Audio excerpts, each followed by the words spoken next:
Majesty, the tapestry of Africa.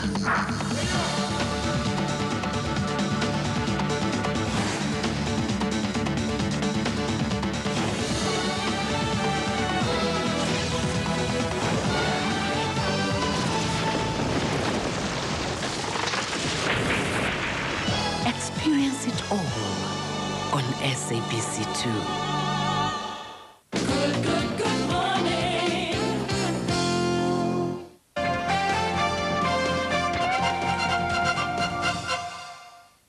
Stitch for stitch, beat by beat, SABC2 labors to produce local programs, handmade for SABC2 and made in Africa.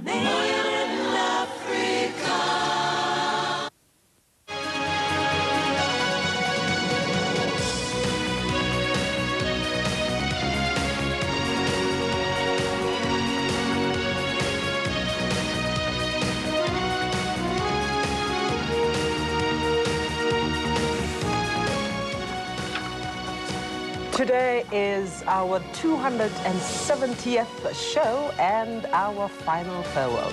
It's been a wonderful year and we believe that we have broken new ground in breakfast television. We're going to miss you lots. We are live, well, from Johannesburg, Cape Town and Durban. This is AM Today. Good morning to you.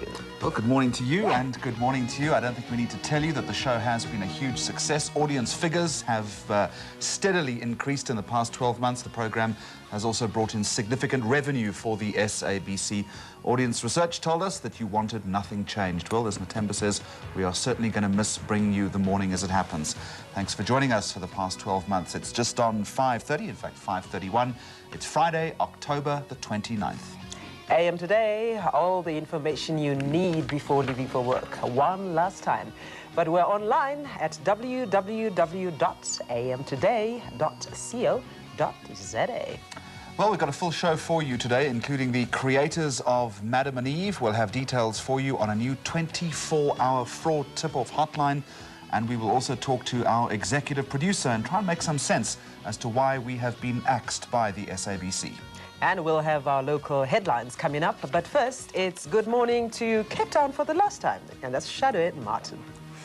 Nothemba, Jeremy, good morning to you. Minimum of 11, maximum 26. Hot in the west with a moderate easterly wind along the coast. Sunrise, they say 11 before 6, but already we're sort of halfway there already. Nice to be with you once again. And in our headlines, a 25-year-old female staff member of the Red Cross Children's Hospital who was shot in the head yesterday afternoon has died. The Arrive Alive campaign says it needs more money to cope with the approaching festive season. The Rules Committee of the Western Cape Provincial Legislature has replaced the chairperson of the Standing Committee of Public Accounts. And the Cape Town City Council has decided it will consider bailing out the cash-strapped Cape Town Philharmonic Orchestra if its concerns regarding the orchestra's management can be satisfied. That and more as the morning goes on. But right now, good morning to Doozy Dave in Durban. Hey, you've got the A team today. You've got a double whammy today. It's Dave and Alan manning the post this time. What's the weather like, Al? Well, I tell you, it's partly cloudy and cool conditions today. A bit of rain spitting around the province here and there, and maximum temperatures around the middle to upper 20s. Sunrise was at 5:05, and well, you did see live shots of Durban this morning. Well, let's tell the truth. Those weren't live shots. That's how the weather looked yesterday. The main reason is that most of the E&G crew are stuck in a lift halfway up a Durban beachfront hotel, but we won't tell a soul. Let's have a look at the top stories, though. Residents of the BMA settlement on the side of Durban's harbour made a grisly discovery of bodies of 3 men killed in Tuesday's flash floods in Durban. 2 more bodies recovered this week, maybe related to the flooding, but police are still investigating. The other big headline this morning, the ANC in KwaZulu-Natal has called for drastic action to halt the spate of prison breakouts in this province. On Wednesday night, a further 14 awaiting trial prisoners escaped from the cells in Nongoma. So that's what we're going to be looking at this morning. To your good morning from KwaZulu-Natal. Thanks, guys. You know, individually they look so nice, but boy, you put them together. What can one say? Well, that's... we have live pictures of Johannesburg this morning, thanks to Richard, our cameraman on the roof. 26 degrees the high in Johannesburg, 28 in Vereeniging, 29 in Pretoria. Sunrise today was at 5:21. Expect sunset at 23 minutes past 6 o'clock. Let's take a quick look at our local headlines for you this morning. A pilot and his passenger escape unscathed after their helicopter crashes in Vanderbijl Park, south of Johannesburg. And if you thought last weekend was bonanza time, well, this weekend ahead of the semi-final clash against the Aussies, pubs and taverns in Gauteng reporting bumper bookings. Today's executive producer Barney Cohen on the success of AM Today and why the SABC chose to drop the show.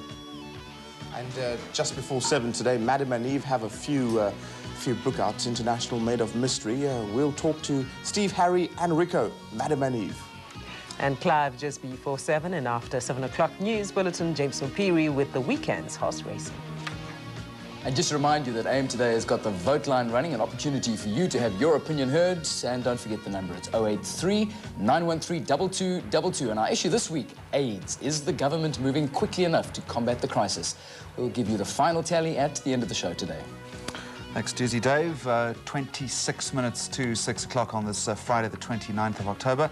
Graham, don't suppose you've got a weather forecast from the UK for us ahead of that semi-final?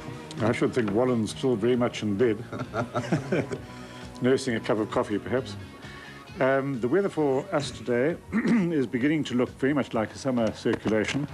We look for the connection between our circulation and the tropical circulation. That's Angola, northern Namibia, northern Botswana.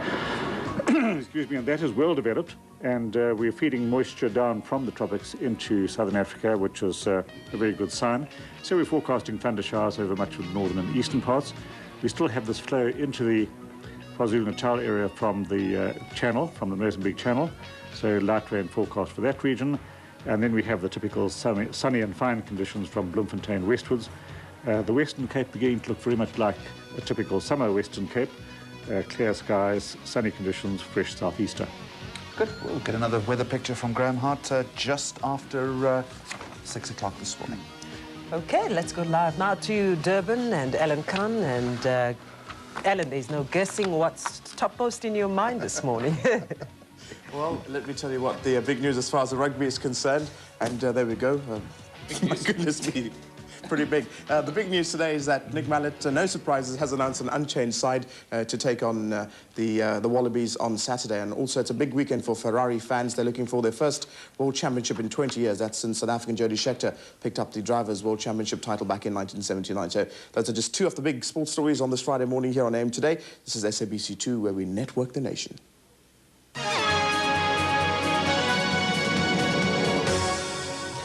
And now let's take a look at the business indicators. Gold trading higher in the Far East this morning at $298.50. In Tokyo, stocks have opened the morning session higher. The Nikkei up 219 points, closing at 17,633. On Wall Street last night, beliefs that inflation is under control saw the market stage a rally. The Dow higher at 227 points to close at 10,622. On the Johannesburg Stock Exchange last night, the market was up on positive US GDP data and better local trade figures. The oil share up 60 points to close at 7109. Industrials up 37 points to close at 7297. Financials up 23 points to close at 8853. The oil gold index up 47 points to 1169. The resource index up 86 points, closing at 5126. And taking a look at the currencies this morning, the rand is firmer on better trade data. This morning it's at 6 rand 13 cents to the dollar, 10 rand 5 cents against the pound, and it's 6 rand 44 cents against the euro. Prime hasn't changed at 15.5%. The repo 12.20%. That's down 1 basis point. The 3-month BA rate 10.97%. That's unchanged. And the R150 14.12%. That's down. And those are the early morning indicators. At 6:30, we look at a new 24-hour fraud tip-off hotline. And don't forget that the Madam and Eve creators join us this morning to talk about their new book and sketch the program into history as we say farewell. This is AM Today on 2, Networking the Nation.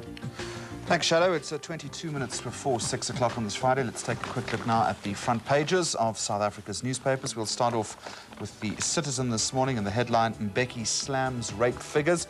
This was an address yesterday to the House of Parliament, in fact, the first since June the 25th. And the president saying that people in this country are propagating untruths about the incidence of rape in South Africa, accepting purely speculative figures.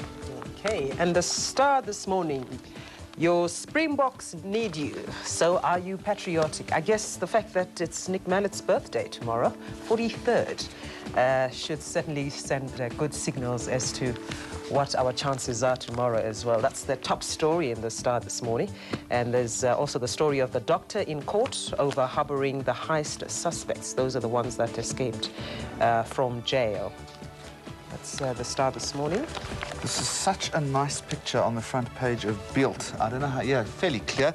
It's a dog, it's a police dog that has walked into a classroom in Pretoria and is busy sniffing people's bags. Wonder what it's sniffing for. The picture was a setup though.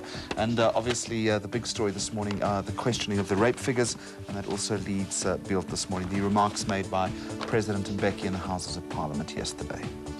And Pretoria News, eyes on the prize. That's the picture there of Springbok number 8, Bobby Skinstad, head-to-head with the former Wallaby fly half Michael Lynagh, who is in London, certainly for tomorrow's Rugby World Cup semi-finals as part of the Australian commentary team. And the main story is the Winnie twist to the Basson trial. The court hearing claiming that trip to Libya to secure money for the defense in Winnie Mandela's kidnapping case. That's the main story there in the Pretoria News. And the Sowetan was a weekend. Where have I heard that before? You're going to hear that tonight on SABC 1 at 8:30. Let's get our plug in, shall we? Well, was a weekend. Now, the Sowetan's done a great job. It's kind of wrapped it all up this weekend. Sport and music lovers, says the newspaper, are going to be in for a bumper entertainment weekend. The highlight, the Rothman semi-final clash between Sundowns and Pirates in Pretoria. Rugby fans rooting for the Springboks against Australia tomorrow afternoon on the music scene. Johannesburg Stadium tonight will be mesmerised by American American singer Keith Sweat and supporting acts Joe and Deborah Cox. And Deborah Cox. You mean Sensuous Joe, in fact. There you go. That's what he's called. Business Day today. Corporate South Africa heads for London, Twickenham, to be exact. Not to be surprised if your stockbroker, doctor or CEO are not available from today. Chances are they are on business in London. Just in time Urgent for the meeting in London, yes. Rugby World Cup semi-final clash with Australia tomorrow. And the other business story is NIB to buy a stake in the leading law firm. This is a new trend expected with banks and also professional service groups emerging. OK, let's take a look now at Business Report. And the same lead there, NIB buys law firm for 400 Rand. That's Edward Nathan Friedland.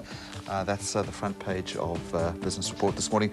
Also interesting to see that our September trade has shifted to a 1.37 billion Rand surplus.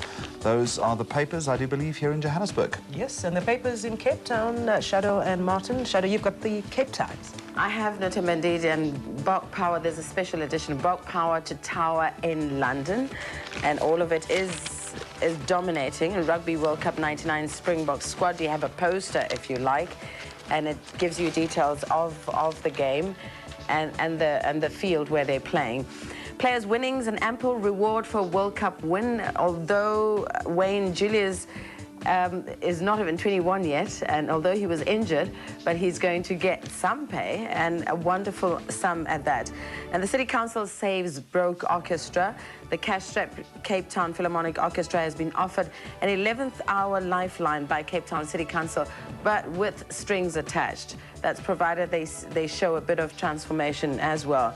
True romance. It was Rose Day, and we had an Adley Street flower market yesterday, and these two youngsters giving each other roses. Purely romantic for young ones. Beggy says rape figures are invalid. That's the Cape Times today. And the front page of Die Burger this morning, well, Nick Mallett is looking forward to the champagne without a doubt, and there's a front page picture of Joos van der Westhuizen just about to take off his top, but not quite there. The rapporteurs are finding themselves in court over the business of the TV licence money. And last but not least, that story you touched on in Joburg as well. Basson taking, or claiming at least, that he'd taken money to Winnie. That's what's in the paper here in Cape Town. And now we go to Durban, and Dave's got the Mercury. Sing a song for us, Dave. Easy, easy, I might just. The Mercury's looking a little bit worse for wear, by the way. If you look at the front page of our Mercury this morning, that strange coffee-coloured stain matches very neatly the shape of my AM Today mug. That's the last time Alan Kahn comes to work in the studio with us in the morning. But that's the way it looks. It's a bit bleak. Yeah, Rugby World Cup is making the headlines here in KwaZulu-Natal. And principally the news from Sale and the mudslinging that's going on between Yanni de Beer's former club, Sale. They're now attacking his religious convictions as well, simply because he's now signed a contract with the Blue Bulls for next season. And that's not going to put Yanni de Beer off his game at all. But the bottom half of the paper includes a report on the Armenian shooting and the incredibly dramatic footage that came out of the Parliament building. And a Peter Maritzburg story, the Lotto, which has been a huge success here in KwaZulu-Natal, produced a 1.6 million rand payout for a man. His former Lotto partner, they used to share all the purchases of tickets on the understanding that they would share the winnings. Well, he's apparently not got his half payout. That's the Mercury. Let's have a squiz at what the Witness is doing this morning. Al's looking after that if he doesn't break anything. OK, well, it's a clean Witness this morning. Headline story, People's Poet on murder rap, and they're running with the Mzwakhe story. On the front page, Yanni de Beer, what a week it's been for the Springbok fly half. Confirmation of the business meetings taking place by South African, chief executive officers in London this week. And on the corner story that's caught my attention, since we are talking about London and it's the focus of attention, the story reads, two women in Hyde Park, walking in Hyde Park, were struck by a bolt of lightning. They were killed because the wire in their underwire bra was conducive to the electricity bolt. So there you go. That's how they met their demise. So interesting stuff on the front page of the Witness this morning. That's the way we're looking here in KwaZulu-Natal.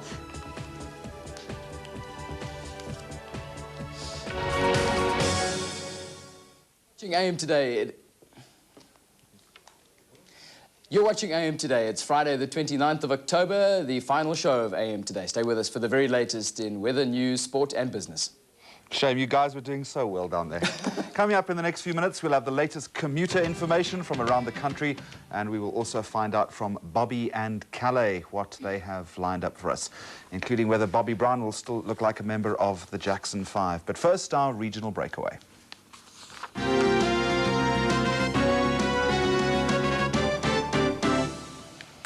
Dayside high of 26 degrees in Johannesburg today, 28 in Vereeniging, 29. It's going to be warm in Pretoria today. Sunset tonight at 23 minutes past 6 o'clock.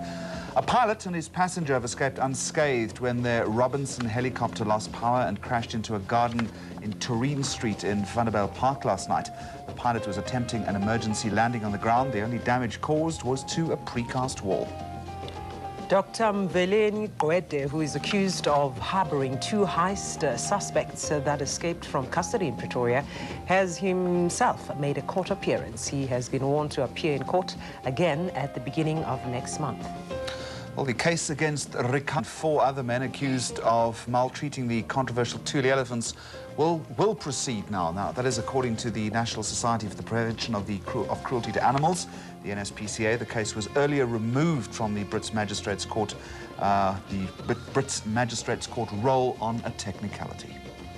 Police have appealed for help in tracing a man wanted for questioning in connection with the killing of a Campton Park couple. Ian and Janine Chaplin were murdered in what seemed to be a quarrel over a business deal. The couple's 5-year-old son was at a crash at the time of the shooting. Police are seeking Stain Stewart to help them with their inquiries. Some news now from the courts. A Boksburg man has been found guilty by a Johannesburg magistrate for failing to pay his television license. He'd objected to paying because of fewer Afrikaans language programs.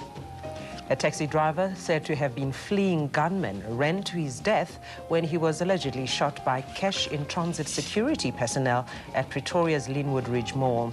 The man was seen running across Linwood Road with a 9mm pistol in his hand. Guards thought that he was going to attack them and opened fire. And more news from the crime desk. A truck hijacked in Bethlehem on its way to Durban with a consignment of liquor has been found in Nansfield in Soweto. It's not known what was left, though, of the cargo. Statistics suggest that only 4% of births in the northern province are registered because of cultural taboos and inaccessibility of registration offices. This means that the province's population of 4.6 million people is vastly inaccurate. The campaign aimed at increasing registrations is to be put in place.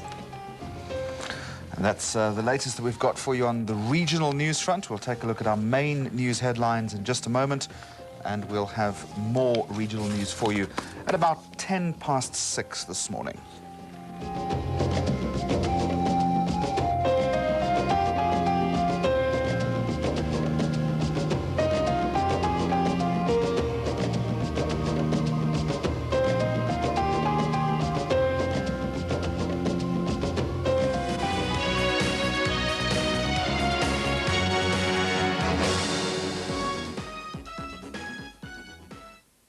Well, news every 15 minutes here on AM Today, and in the news headlines this morning, a claim has been made in the Pretoria High Court that germ warfare mastermind Wouter Basson travelled to Libya to fetch money for the trial of Winnie Madikizela Mandela. And President Thabo Mbeki says it will be irresponsible for the government not to heed warnings by medical researchers about the anti-AIDS drug AZT. And weather-wise this morning, it will be partly cloudy to cloudy with showers and thunder showers over the northern and eastern parts of the country. It will be very hot over the central and western regions and in the Lowveld. Mild to warm elsewhere. Stay with us. We'll have more news for you at 6 o'clock this morning. Time to take a whistle-stop tour around the country to check in with what the commuters can expect this Friday morning. And right here in Durban, we've got an all clear from the airport as far as flights into and out of Durban are concerned. The roads generally are all clear. There is still some debris and in places sand and mud being left by Tuesday's floods on the road, so please take care. But we do have some delays as far as Metro Rail is concerned. Yep, Lucia gave us a call, and the flooding on Tuesday is still causing havoc as far as our trains are concerned. The Cater Ridge line is running around 10 minutes late this morning. South Coast, the Crossmere and the West line, that's all 10 to 20 minutes late. And we've also got indefinite trains regarding the KwaMashu, Umlazi and the North Coast line. We can't really put our finger on the delay just yet. So those are just some of the problems here in KwaZulu-Natal. Let's see what's happening as far as the commuter situation is concerned. And I think we're heading down to the Western Cape.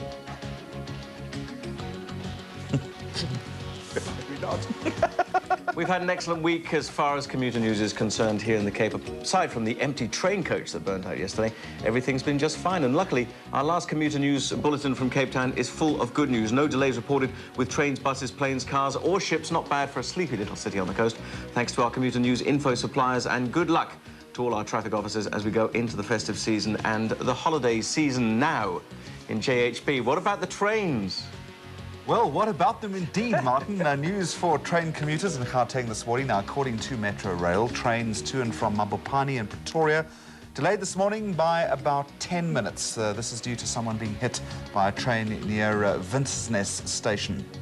And trains between Johannesburg and Pretoria also delayed by about 15 to 20 minutes this morning. Also 15 to 20 minutes delays on trains to and from Springs, and due to cable theft at Drying Hook. Trains from Vereniging are also running about 15 minutes late. All right, some air travel news for you now. The latest arrival times for flights are coming into Johannesburg International Airport this morning. Lufthansa's flight LH572 from Frankfurt, scheduled arrival time 7:50. It's now expected at 9:23. And Iberia, flight IB6051 from Madrid, scheduled inbound 9:25. It will be in this morning, around about an hour later at 10:30 this morning. That's the latest that we've got for you on the commuter front. Time to clock in with what Kallay Maistry has got on her slate this morning. And the one thing about Kallay, she's used this opportunity with AM Today really to learn a lot about life in the world at large. And she's continued her educational mission. Kallay, tell us all about it. Oh, good morning, viewers, and good morning to the rest of the crew. Yes, you're certainly right, Dave. We've done a lot. We've learnt a lot for the show. Bobby jumped off some hideous place yesterday with a piece of string holding him together. I took myself off to a new entertainment complex just for women last night, so if I have bags under my eyes, I blame them. Very interesting. There's a new trend that seems to be sweeping through Durban, and it's the idea of a whole bunch of women getting together, having no men in the vicinity whatsoever, except for a bunch of strippers. who come on every half an hour or every hour, do a whole bunch of things, including peel off their clothes. And of course, we went behind the scenes yesterday to reveal the true story to you, so to speak. So we'll have some of that a little bit later, but bear in mind, if you're a sensitive viewer, then please be aware we will be playing visuals of some of the scenes that we had to look at yesterday. But and there are a few surprises after 7 as well, but that's enough of me. Let's go and see what Bobby Brown's going to be doing this morning. Yeah, I'm telling you, I'm extremely envious of Kallay Maistry, so I reckon that I've got to show off some bodies as well. But being a guy, you know, I can't go and show guys' bodies, so I've invited all my attractive female friends, and you might want to just check out my taste this morning. They're all going to be rocking up here around about 7 o'clock, and also, obviously, the invitation is extended to you around about 7 o'clock. Come around to Camps Bay Beach in your bikini. We're going to be playing a bit of volleyball. The Bay Hotel has set up a lovely 5-star breakfast for us at this moment, in fact, and we're going to be playing around at the table, beating a couple of balls around, messing around with sand, all that stuff, as our goodbye from AM2day here in Cape Town. And then you'll recall a couple of months ago I showed you how I am able to, how you are able rather, to see me in your house live every morning by using what we call an ENG vehicle. So this morning, just after the 6 o'clock news or so, I'll show you that once again, show you all the types of equipment we use and how messy it looks just behind the camera where you can't see at the moment. So stick around for that. And then also, obviously, the seawater quality report since we're at Camps Bay Beach. It is one of the better beaches to come to, but you don't want to come swim here, particularly this time of the year. You got to wait for summer because it's really, really cold. And yes, I got to be careful of the shirt because seagulls like bright colors. And yes, I do like the Jackson 5. Let's take a quick break. Back with you in a moment.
Well, 270 shows, just over 1,000 interviews and audience figures up. We broadcast our final show today, and thanks for watching over the past 12 months. We're coming to you live from Johannesburg, Cape Town and Durban. This is the final edition of AM2day. Hey, good morning to you. Thank you for joining us one last time. Now, at the end of the year, we've increased revenue to the SABC, and you told us in detailed research that you loved the show and wanted nothing changed. Well, I must say, it's been a pleasure waking you up in the morning. It's just before 6 o'clock. It is Friday, October the 29th. All the information you need before leaving for work. Yes, and our local headlines coming up in just a moment. But right now, let's say good morning to Durban, Dave and Alan. Well, good morning to you from Durban. It's a pretty sort of partly cloudy and cool, possibly drizzly Friday for most of KwaZulu-Natal. And let's, from the double whammy A-team, have a quick look at the news headlines. The death toll from Tuesday's flooding in Durban has risen to 5 now, with the discovery yesterday of 3 bodies in a settlement near Durban's harbour. There's been yet another prison breakout in KwaZulu-Natal. This time, 14 awaiting trial prisoners escaped from the Nongoma police cells. And a Pietermaritzburg undertaker has been arrested in possession of 2 stolen hearses. Don't corpse on me. Let's go down to Cape Town and clock in with what the team in Cape Town is doing this morning. Good morning, guys. Good morning to both of you. In Cape Town, our minimum temperature is 11, maximum 26. Hot in the west with a moderate easterly wind along the coast. Sunrise 11 minutes to 6 a.m. And in the news this morning, and not good news, a 25-year-old female staff member at the Red Cross Children's Hospital who was shot in the head yesterday afternoon has died. The Arrive Alive campaign says it needs more money to cope with approaching festive season. The Rules Committee of the Western Cape Provincial Legislature has replaced the chairperson on the Standing Committee of Public Accounts. And the Cape Town City Council has decided that it will consider bailing out the cash-strapped Cape Town Philharmonic Orchestra if its concerns regarding the orchestra's management can be satisfied. I think that's a good call there. And let's go back to Johannesburg. Thanks, Shado. Taking a quick look at our local headlines this Friday. A pilot and his passenger escape unhurt after their helicopter crashes in Vanderbijl Park. And it's boom time for pubs and taverns as record bookings are made ahead of the semi-final clash against Australia. On the show, we'll also be looking at why am2day was given the boot, and we'll be talking to our executive producer about all those facts. And just to remind you, am2day remains online, www.am2day.co.za. Check us out. You can win a signed Bok rugby jersey. And Harry, Rico and Steve, creators of Madam and Eve, join us later in the show to celebrate 12 months of groundbreaking television. And just after 6:30 this morning in our business slot, we will have details for you on a new 24-hour fraud tip-off hotline. And just a quick reminder, at around 7:30, we'll be crossing live to am2day sports anchor John Wallen. That's for a full preview of tomorrow's big rugger at Twickenham, where the Amaboka taking on the Wallabies.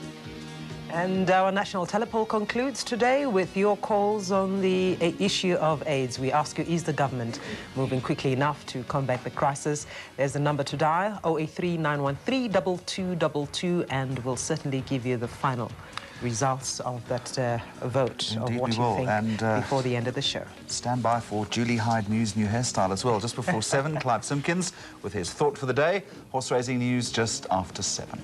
And in today's entertainment, talking about a 27-litre bottle. I'm joined in the studio by Brian Wares. But it's now time to say good morning to Dave for sports. Sporting headlines this morning. Time to check out what's happening sport-wise this morning, and just what a busy sporting weekend we're looking forward to. Former Australian national rugby coach Bob Dwyer believes that South Africa will make a major effort, at least if they start tomorrow's World Cup semi-final with Jannie de Beer at fly-half instead of Henry Honeyball. However, Springbok coach Nick Mallett says de Beer will start the match ahead of Honeyball after his awesome 34-pointer in the quarterfinals against England last weekend. Also, we've got big Ferrari action this weekend. Let's hope Eddie Irvine can wrap it up for the Maranello-based team. Those are just 2 of the big sports stories here on am2day this morning. Stick around. Did those 2 have coffee this morning? I tell you, they work well together, don't they? Do you? Well, it's time for our first news bulletin, and yes, she's looking good today with a new hairstyle. Julie Hyde, good morning. Check it out. Good morning. It's not new. It's at least 24 hours old. Okay, it still looks good. Thank you. Good morning.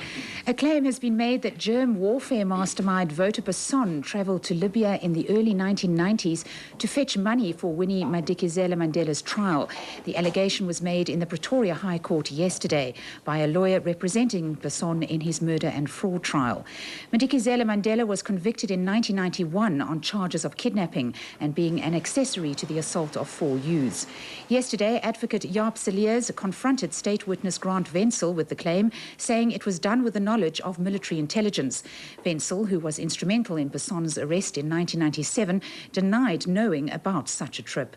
Cilliers told reporters afterwards that the question about the funding would become relevant at a later stage. President Thabo Mbeki says it will be irresponsible for the government not to heed warnings by medical researchers about the anti-AIDS drug AZT.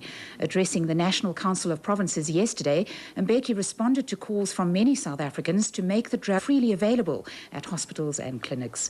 He said there was a large volume of scientific literature claiming that AZT's toxicity was a danger to health.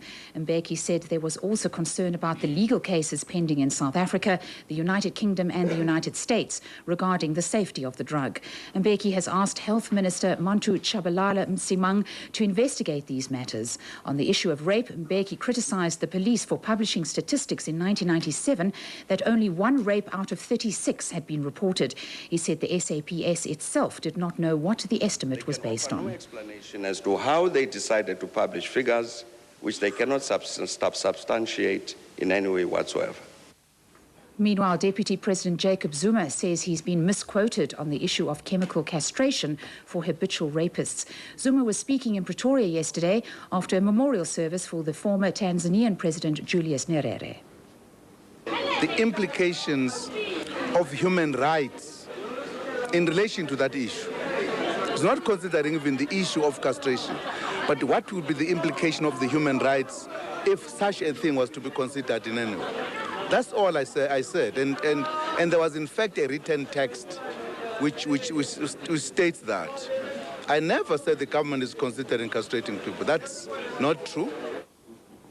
A 38-year-old Humansdorp fisherman has been found guilty of raping and murdering his 113-year-old grandmother. The Port Elizabeth High Court found yesterday that Nomvulu Busakwe died a few hours after being raped by her grandson, Alfred Oliphant, earlier this year. Outside the court, people protested against the rape and abuse of women. Oliphant pleaded that he'd been too drunk to know what he was doing. But Judge Andre Erasmus said although Oliphant had been drinking on the day, he still had the capacity to distinguish between right and wrong. He said Oliphant should have foreseen that his actions could result in the death of a woman of that age. Judge Erasmus said although the deceased was 113 years old, she still led a quality life. Sentencing has been postponed until the end of next month. In the sports news, Free State Stars have bounced back into contention for the Rothmans Cup.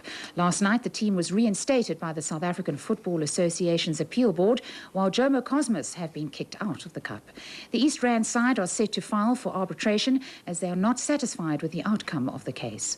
Meanwhile, the semi-final first leg match between Sundowns and Orlando Pirates at Minolta Loftus will proceed on Sunday as scheduled, after Hellenic's appeal was dismissed with costs. On to cricket now, and South African strike bowler Shaun Pollock is set to take his place in the side to play Zimbabwe in the first of 2 home and away test matches starting in Bloemfontein today. Pollock was declared fit yesterday after suffering from a hamstring strain. South Africa will start as the strong favourites against their African neighbours, especially because of injuries amongst the Zimbabwean cricket team. This is only the second time that the 2 teams are competing in a test series, and it's the first time that a test match is to be played on the grounds of Springbok Park. We'll have news updates every half an hour throughout the show this morning. It's over to Graham Hart now for a look at today's weather. Thanks, Julie. Very good morning to you. Let's start with our early morning satellite. We have sunny and fine conditions forecast for the central and western parts of the country. The circulation is becoming distinctly anticyclonic over that region. We also have a high-pressure system over the Witwatersrand at the moment, but underneath that high there is a small perturbation, a small low-pressure system. So we're forecasting a chance of showers and thunder showers over the northern Highveld. We have an onshore flow into KwaZulu-Natal. A fair amount of cloud there at the moment. We don't see it very well on this satellite. You might ask why. This is an infrared, and that is a heat-seeking photograph, so we don't pick up the clouds all that well on this particular image. Here is the rainfall pattern, though, which gives us a fairly good idea of where the clouds will be.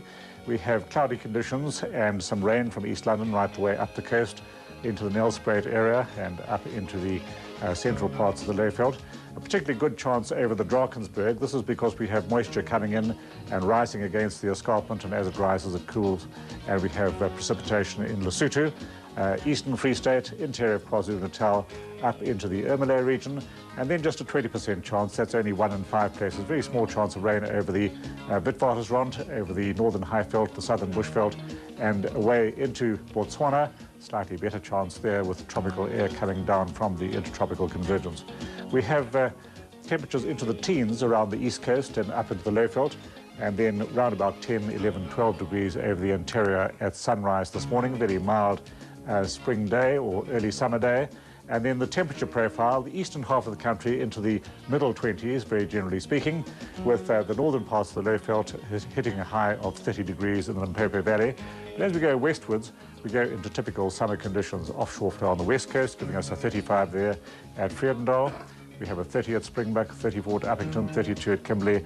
All these temperatures here into the 30s, typical of summer, a little cooler along the Cape South Coast. We have a 22 at George, Cape Town on 26, very comfortable day there.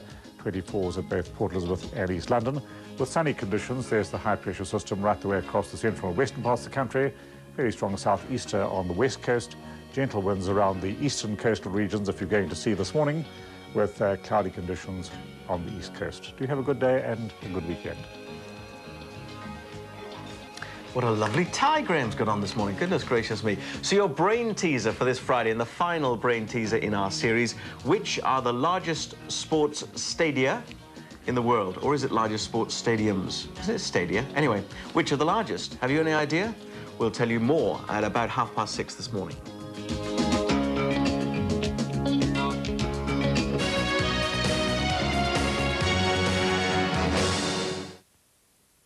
It's that Mr. Min magic that cleans so well. You make me feel brand new. I put a new life in you. It's not just your touch that delights me, that makes you shine so brightly. But you are, it's the fragrance of you. So dust yourself down. New Mr. Min's unique anti-static dust shield forms a long-lasting invisible shield, so dust stays away much longer. Keep the dust off.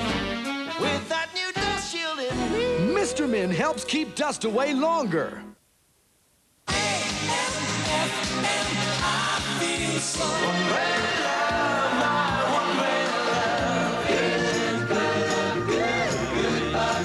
Every time I hear this song, all I need is the air that I breathe and to love you. All I need is the air that I breathe, yes, to love. Years of commitment to quality craftsmanship has given us the chance to create a range of exceptional products now on offer to celebrate our 90th birthday, touching the texture of luxury, capturing the perfection of wood. Now, the three-piece Savoy Lounge Suite, imported luxury fabric, classic designs, quality, all at a reduced price. After 90 years, some things just don't change. The Gein & Richards 90th birthday lounge suite offer is now on.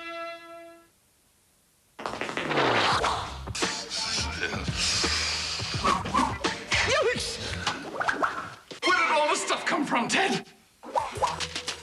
Did you win the lottery? Did you rob a bank, Ted? Oh, gee. Hang on! That's you! Holiday, huh? Don't tell me you got all the stuff on the LeisureLink guaranteed free rewards. I know, it's easy to get points and rewards and most of your household budget, but this... Did you buy anything yourself?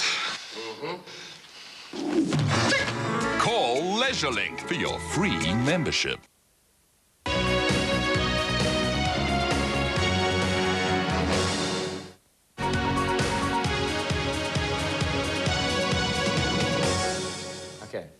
And a very good morning to you. This is Aim Today. Let's see what's happening as far as your sport headlines are concerned this morning. And of course, a top story today. Former Australian national team coach Bob Dwyer believes that South Africa will make a major error if they start tomorrow's World Cup semi-final with Jannie de Beer at fly half instead of Natalian Henry Honeyball. However, Springbok coach Nick Mallett says de Beer will start the match ahead of Honeyball after his 34-point haul in the quarterfinals against England in Paris last weekend. Let's stay right with rugby. World Cup news is that the Minister of Sport, Ngonde Balfour, will be attending the World Cup semi-final at Twickenham tomorrow. The Minister's spokesperson, Graham Abrams, says that because of the fact that defending the Cup is important for South Africa as a nation, Balfour has decided to attend that game. Well, recalled opener Adam Bakker fractured a finger during fielding practice yesterday, but will still take the field for South Africa in the first test of the two-match home and away series against Zimbabwe in Bloemfontein. That starts later on this morning. Of course, there's soccer to watch this weekend, if we can convert the rugby ball to a soccer ball. That first leg semi-final of the Rothmans Cup, which sees an appetising match at Loftus Stadium in Pretoria on Sunday, when Jomo Cosmos meets Manning Rangers. That was scheduled to be the 2 o'clock game, but you remember this morning that appeal has been upheld in favour of the Free State Stars. The other semi-final is a juicy one, Sundowns against Orlando Pirates. Also on the cards this weekend, the Under-23 Olympic qualifying match against Guinea. That's being played at the Forcelleris Stadium on Saturday afternoon. And finally, the 1999 Formula One Drivers' World Championship is set for an exciting finish in Japan this weekend. Ferrari's Eddie Irvine is looking to win the first Drivers' World Championship title for the Maranello-based team since South African Jody Scheckter did that 20 years ago. It's been an emotional 2 weeks for Ferrari and Irvine, and well, the Irishman will be hoping that his teammate Michael Schumacher will emulate his performance in Malaysia 2 weeks ago. On the other hand, McLaren will be looking to their number one Mika Hakkinen, and well, let's see whether Hakkinen can upset the Ferrari dream. The Flying Finn says his car is set for the conditions at Suzuka on Sunday and is confident of a McLaren win. Yeah. So the stage is set. We'll have to wait and see. Nothemba and I are both rooting for Mika. From the world of sport, now let's turn our attention to the world of business.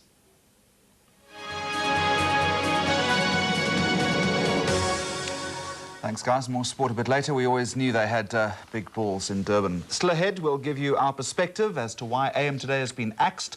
We will be joined around 6:45 this morning by our executive producer, Barney Cohen. Right now, this morning's business headline, South Africa's trade balance has swung to a 1.37 billion rand surplus after the August deficit. The balance turned largely on diamond exports. And Nedcor Investment Bank has bought corporate law firm Edward Nathan Friedland for about 400 million rand. And Nedcor and Stanbic are still exchanging letters over that much-touted merger. Now the indicators, gold trading higher in the Far East this morning at $298.50. In Tokyo, stocks have opened the session this morning higher. It's up 219 points to 17,633. On Wall Street last night, beliefs that inflation is under control saw the market stage a rally. The Dow higher, 227 points to close at 10,622. On Johannesburg, or in Johannesburg on the JSE last night, the market up on positive US GDP data and also better local trade figures. The all share was up 60 points. There we have it, 7019. Industrials up 37, 7297 at the close. Financials up 23 points, 8823. And a nice recovery by gold. The index up 47 points, 1169. That, of course, meant the resource index also up 86 points, closing at 5126. On the currencies this morning, the rand firmer on the better trade data. This morning, 6.13 to the dollar, 10.05 against the pound and 6.44 against the euro. Prime 15.5. The repo down another basis point, 12.20. The BA rate is unchanged, 10.97. The R150 was down 14.12%. And now we're just waiting for that prime to come down with it. Those are the early morning indicators. At 6:30, we look at a new 24-hour fraud tip-off hotline. And don't forget that the creators of Madam and Eve will be joining us a little later on this morning to talk about their new book and also sketch our program into history as we say farewell. This is AM Today on to Networking the Nation. Welcome to it, the final edition of AM Today, right here on SABC2. Today is Friday the 29th of October. Stay with us. We'll be having a look at the new 24-hour hotline that seeks to bust corrupt practices. But first, let's break away for the latest from your part of the country.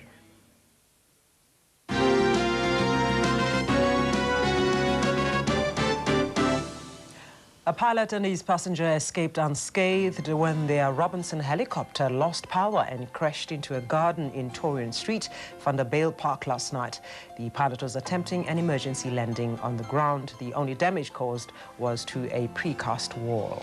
Dr. Mvaleli Gwede, who is accused of harbouring two heist suspects that escaped from custody in Pretoria, has himself made a court appearance. He had been warned to appear in court again at the beginning of next month.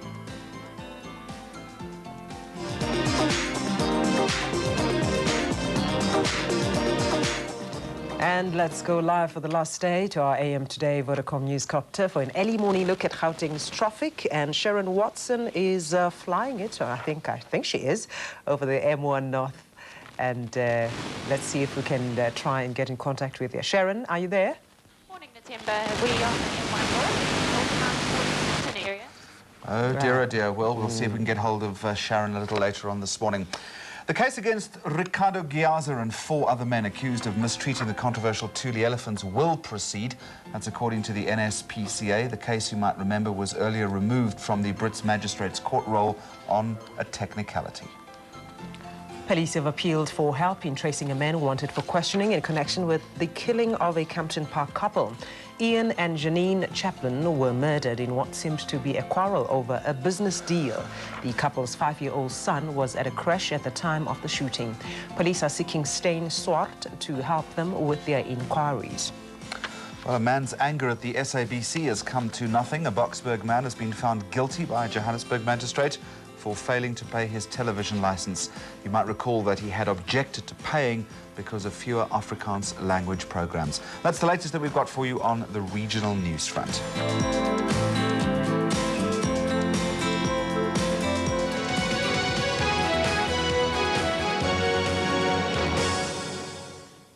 News every 15 minutes here on AM Today. And in the news headlines this morning, a claim has been made in the Pretoria High Court that germ warfare mastermind Wouter Basson travelled to Libya to fetch money for the trial of Winnie Madikizela Mandela. It will be partly cloudy to cloudy with showers and thunder showers over the northern and eastern parts of the country. It will be very hot over the central and western regions and in the Lowveld and mild to warm elsewhere. There's more news at 6:30 with Julie Hyde-Mew. And coming up, we're going to be speaking to the executive producer of AM Today as we bid farewell to all our viewers and look back on why the show is going and what it achieved.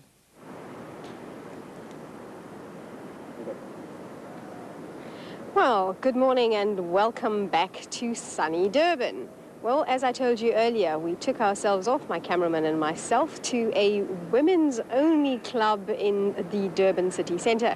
Now, this club is just not an ordinary club. Only women are allowed in, and the only males allowed in, apart from the DJ and barman, of course, are strippers. And the fascinating thing about this is the number of women flocking in, but not just as ordinary women, rather as groups of people, businesswomen taking through clients, tour operators bringing in guests. There was a group of Swedes there as we sat and we were entertained. So it's been really pleasant to have. So we took ourselves down and we wanted to find out a little bit more about the club and where it came from. We spoke to owner Colin D about where the idea for this club first originated. A couple of years I've had a very successful male comedy strip club, which has done very well. In the last couple of years I've had a lot of women coming into the club and continually asking me, you know, don't we have male strippers in between the female dancers? And we don't have. And then I've always had the venue next door, and I decided it's about time the women had their own club, somewhere where girls could go and enjoy themselves without being, you know, hassled with guys, and they can have male dancers non-stop like the guys upstairs have female dancers. We have dances every half an hour, on the half an hour, starting 8:30, and the girls get to see between 8 and 10 dancers a night. And each guy does a different act. We've got acrobats, we've got guys who do fire shows, and then we've got the normal shows, we've got comedy shows as well, comedy strips. And of course, we cater for, you know, parties like hens parties, kitchen teas, birthday parties, where the girls come in a group, and you know, we get one of the guys to pull the girls on the stage, and, you know, with a cake and a candle and a bit of a sort of comedy strip thing. So it works out very well. They can expect a lot here, where I think in most clubs it's male and female. You know, the girls don't actually get to let their hair down and be on their own, where here they can do. Well, that was the owner of a place called Sergeant Peckers, and you can judge from that whatever it is you like.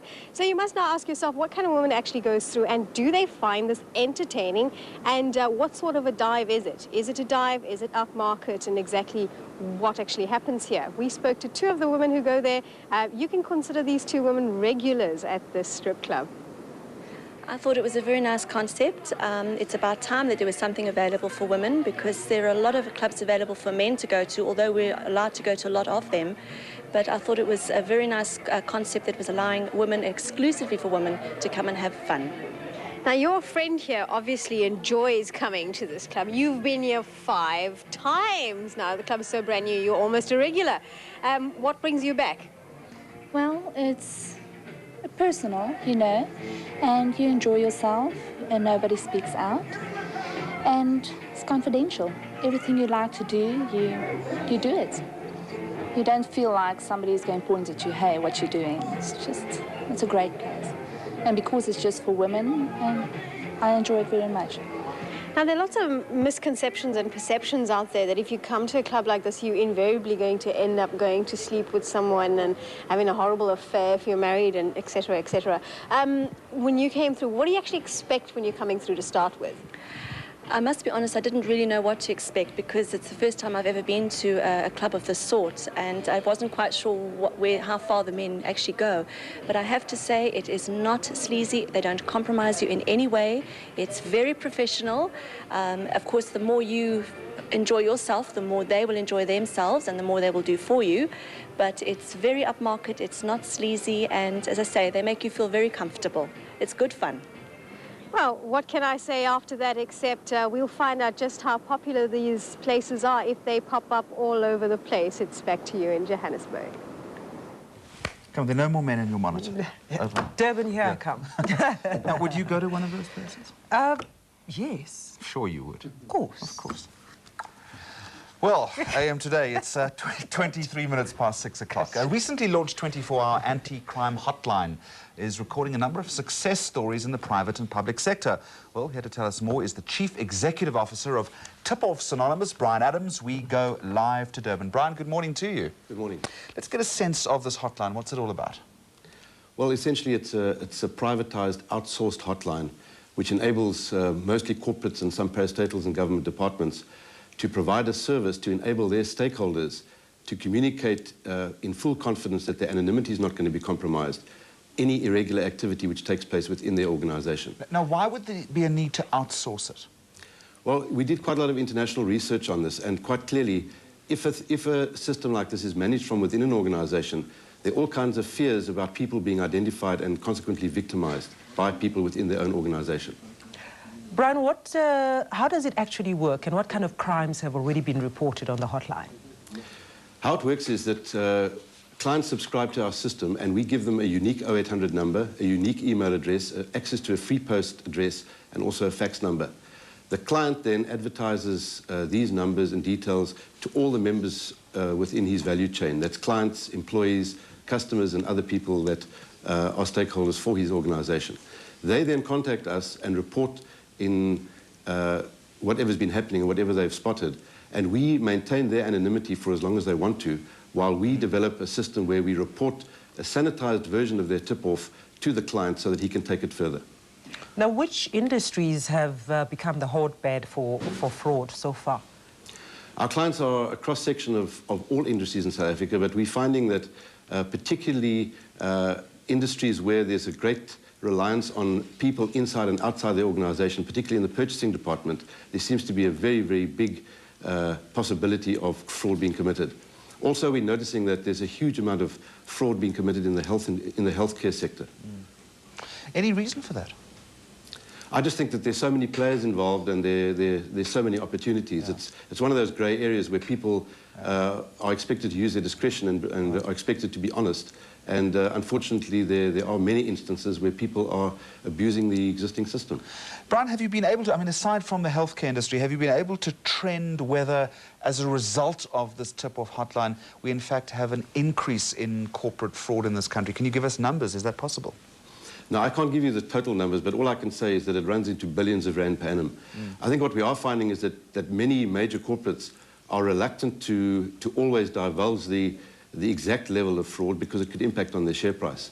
And I can tell you that my colleague Guy Brazier and I, who have done about 90 presentations so far in South Africa, have been told quite hairy stories from a number of senior corporate executives regarding the real situation in their companies. What's the biggest tip-off so far, Brian? We've had at least 6 that have involved fraud of well over R1 million. So we're starting to impact on the major crimes now involving particularly the white-collar environment. And what's the follow-up procedure once you get a tip-off? We have people in our call centre that do a value judgment on the urgency and importance of the call, and then they prepare a tip-off report which goes to the client. The client then decides how he's going to pursue it. He may wish to use his own resources, or he may wish to outsource the follow-up activities to Deloitte & Touche or any of the other companies that provide forensic services. All right, Brian Adams, thank you very much indeed for joining us, and considering that 90% of fraud in South Africa at the moment, as Brian was telling us, is going undetected, and that's costing South Africa tens of billions of rand. That certainly is a wonderful initiative. Brian Adams in Durban, thanks very much for joining us this morning. We had a brain teaser for you this morning, and the question was, which are the largest sports stadiums in the world, or stadias, as Martin suggested? Well, try reading those. Martin? Oh, thank you very much indeed. Am I supposed to slow now? Strazov Stadium, Prague, Czechoslovakia, the Republic, 240,000 people. Maracana Municipal, Brazil, 205,000 people. The well-known and much-beloved Ronggangyeongjong in North Korea, 150,000 people. Estadio Magalhães Pinto in Belo Horizonte in Brazil. Oh, very good then. Estadio Morumbi, Sao Paulo, Brazil. Estadio de Luz, Lisbon, Portugal. Okay, no, I'm not... Senayan Main Stadium, Jakarta in Indonesia, 120,000. And the well-known and much-beloved Ubai Baharita Karigata Hiharata in India, also 120,000. Sorry, Martin, 4 and 5. Martin, 4 and 5. Can you just run those by us again, please? We didn't quite get them. Thank you.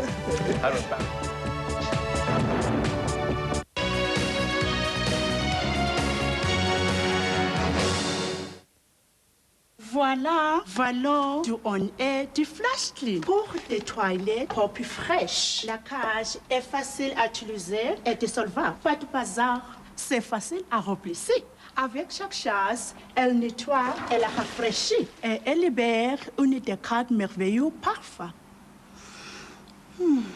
Tirer la chasse, c'est nettoyer, c'est simple. C'est simple, ça me donne le temps d'apprécier une autre langue. Are sales and limited special offers putting you under pressure? If the answer is yes, then get down to Hi-Fi Corporation, where there is no pressure, and we'll beat every price all the time, like the Philips 51cm color TV at a low $13.89, Aiwa Hi-Fi with 3 CD changer $8.99, and the Daewoo video machine $5.49. Hi-Fi Corporation, with low prices, is the only place to go.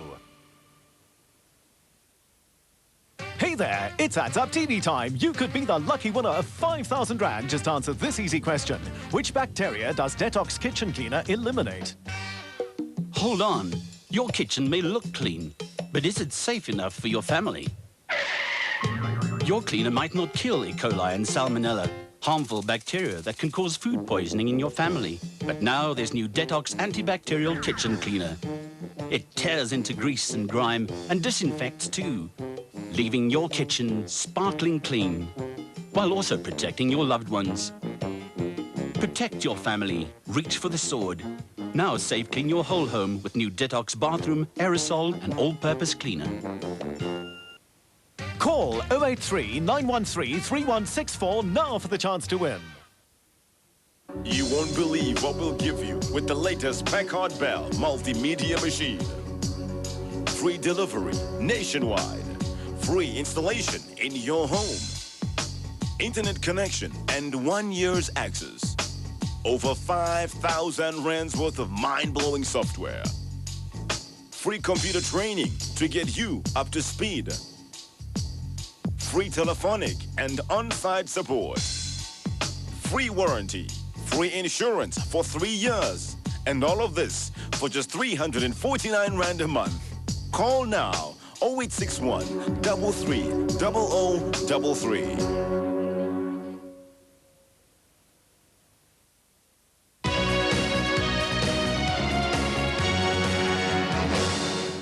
Today, the only way to start your day, it is Friday, the 29th of October, bringing us up to date with the latest news. Good morning once again, Ms. Julie Hyde-Mew.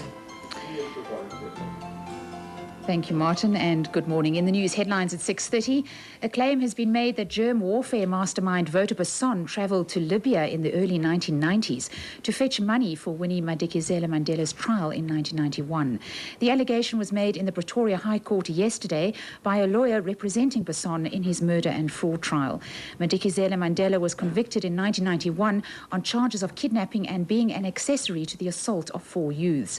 Yesterday, advocate Jaap Cilliers confronted State witness Grant Wenzel with the claim, saying it was done with the knowledge of military intelligence. Cilliers told reporters afterwards that the question about the funding would become relevant at a later stage. President Thabo Mbeki says the government would be acting irresponsibly if it did not heed warnings by medical researchers about the anti-AIDS drug AZT. He was responding to calls from many to make the drug freely available at hospitals and clinics. And on the issue of rape, Mbeki criticised the police for publishing statistics in 1997, saying that only 1 rape out of 36 had been reported. He said the SAPS itself did not know what the estimate was based on. Meanwhile, Deputy President Jacob Zuma says he's been misquoted on the issue of chemical castration for habitual rapists. Zuma said yesterday that he had not said that the government was considering chemical castration. Rather, he had said that the Law Commission had been asked to investigate the human rights implications of chemical castration. The Humansdorp fisherman who raped and murdered his 113-year-old grandmother has been found guilty in Port Elizabeth High Court. Nomvulo Bosakwi died a few hours after being raped by her 38-year-old grandson, Alfred Olifant. He's to be sentenced at the end of next month. South African strike bowler Sean Pollock will take his place in the side to play Zimbabwe in the first of 2 test matches. Starting in Bloemfontein today, Pollock has recovered from a recent hamstring strain. And finally, if you're out of ideas for Halloween this Sunday, we have some tips for you during our 7 o'clock bulletin. On the weather front, it'll be partly cloudy to cloudy with showers and thunder showers over the northern and eastern parts of the country. Light winds are expected over the interior with fresh to strong winds around the coast. It will be very hot over the central and western regions and in the Lowveld, and mild to warm elsewhere.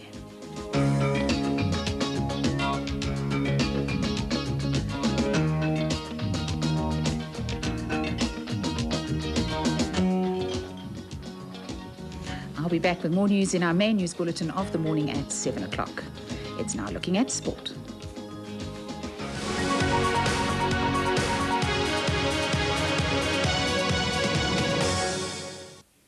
Thanks a lot, Julie. Good morning to you from the Double Trouble sports team here today, standing in for John Wallen. Talking to John, we'll be crossing live to London in an hour's time as we look tomorrow's big rugby match. Speaking of the rugger, former Australian national team coach Bob Dwyer believes that South Africa will make a major error if they start tomorrow's World Cup semi-final with Yanni de Beer at fly half instead of Henry Honeyball.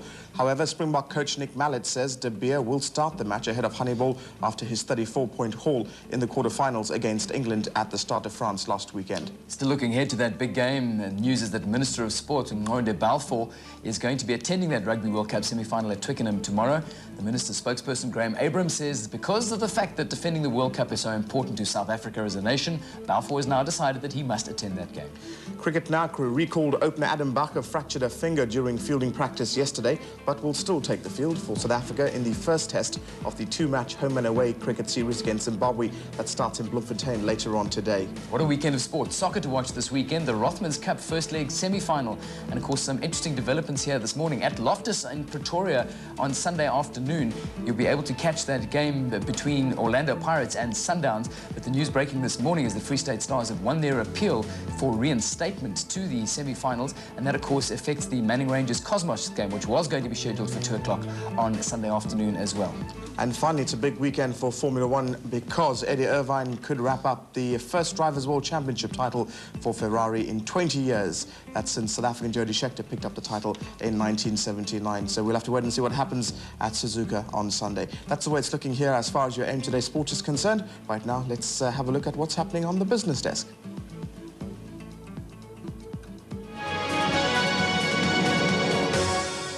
Well, thanks, Alan. Not much on the business desk, just a few papers and a pen and some newspaper. Of course our sports minister's got to attend the match. Yes, absolutely. So obvious. What else is he going to do this can he weekend?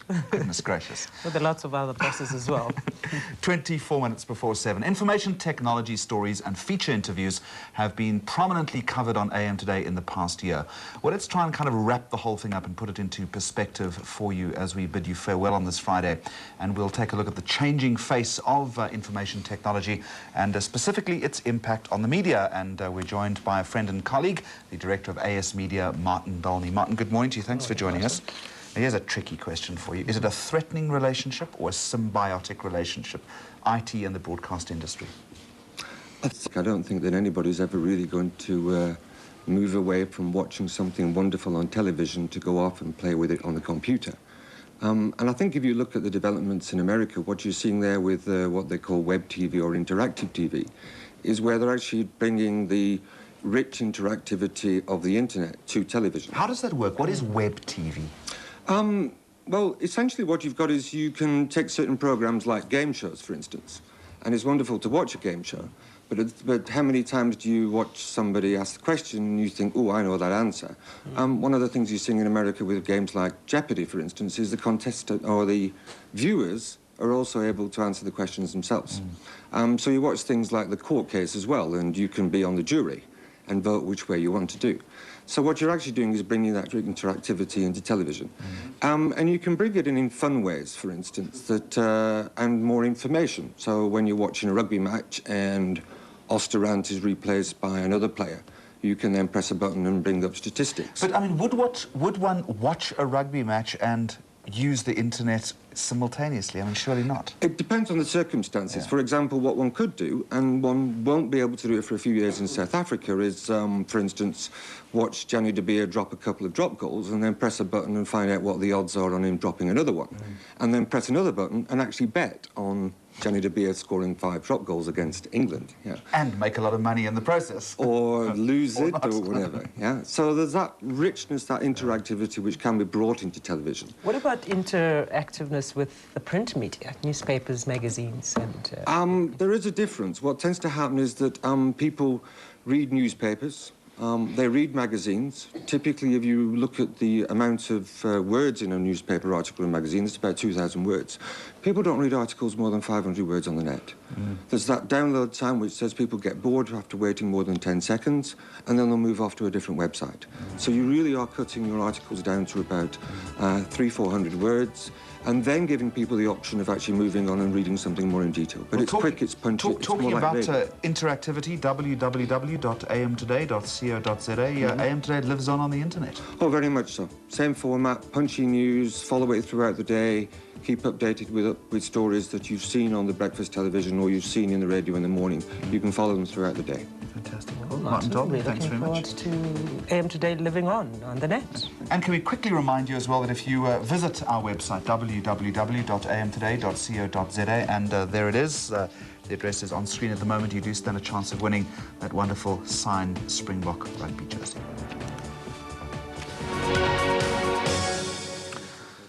Well, thanks for watching. It's 20 minutes to 7 o'clock. AM Today, Friday, the 29th of October, bringing you the morning as it happens one more time. Coming up, we'll speak to the executive producer of AM Today, Barney Cohen, bidding farewell to all of you. But right now, we break away with news from your region.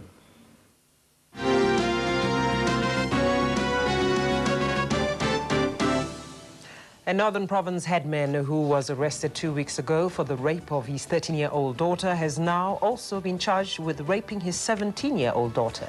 He's expected to appear in court, or rather today, in Modale Magistrate in connection with both charges. Police arrested the man after a tip-off from the local community. A man found hanging from a rafter at the Madibane High School in Soweto was wanted by police on 4 counts of attempted murder, we're told today. The man shot and injured 4 people in Diepkloof before committing suicide. 3 of his victims remain in hospital this morning.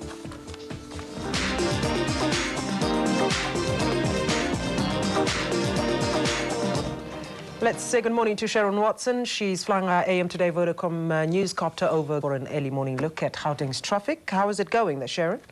Thanks, Nothemba. We've got peak hour in full swing at the moment, and we've got broken down vehicles on the M1 South at the Grayston Drive off-ramp and on the N1 South at the Rivonia off-ramp. We've also got a broken down vehicle on Stormfoil between Harsey Miller and the N1 North in the Pretoria area.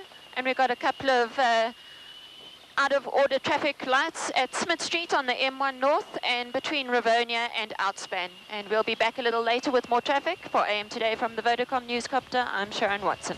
Thanks very much, Sharon. And concluding this bulletin, police have appealed for help in tracing a man wanted for questioning in connection with the killing of a Kempton Park couple. Ian and Janine Chaplin, you might recall, were murdered in what seemed to be a quarrel over a business deal. The couple's 5-year-old son was at a creche at the time of the shooting. Police this morning are seeking a stain swart to help them with their inquiries. That's the latest on the regional news front. National headlines in a moment. More regional news within the next 30 minutes.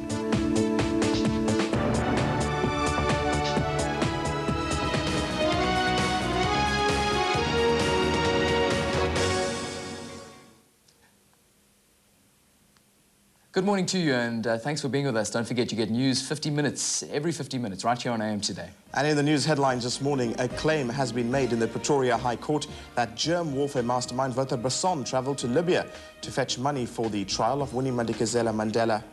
Weather-wise, it will be partly cloudy to cloudy with showers and thundershowers over the northern and eastern parts of the country. It'll be very hot over the central and western regions and in the Lowveld, and mild to warm elsewhere. Don't forget that Judy will be back with more news coming up at 7, if I may. AM Today will be back in your bedroom, in your lounge in just a moment.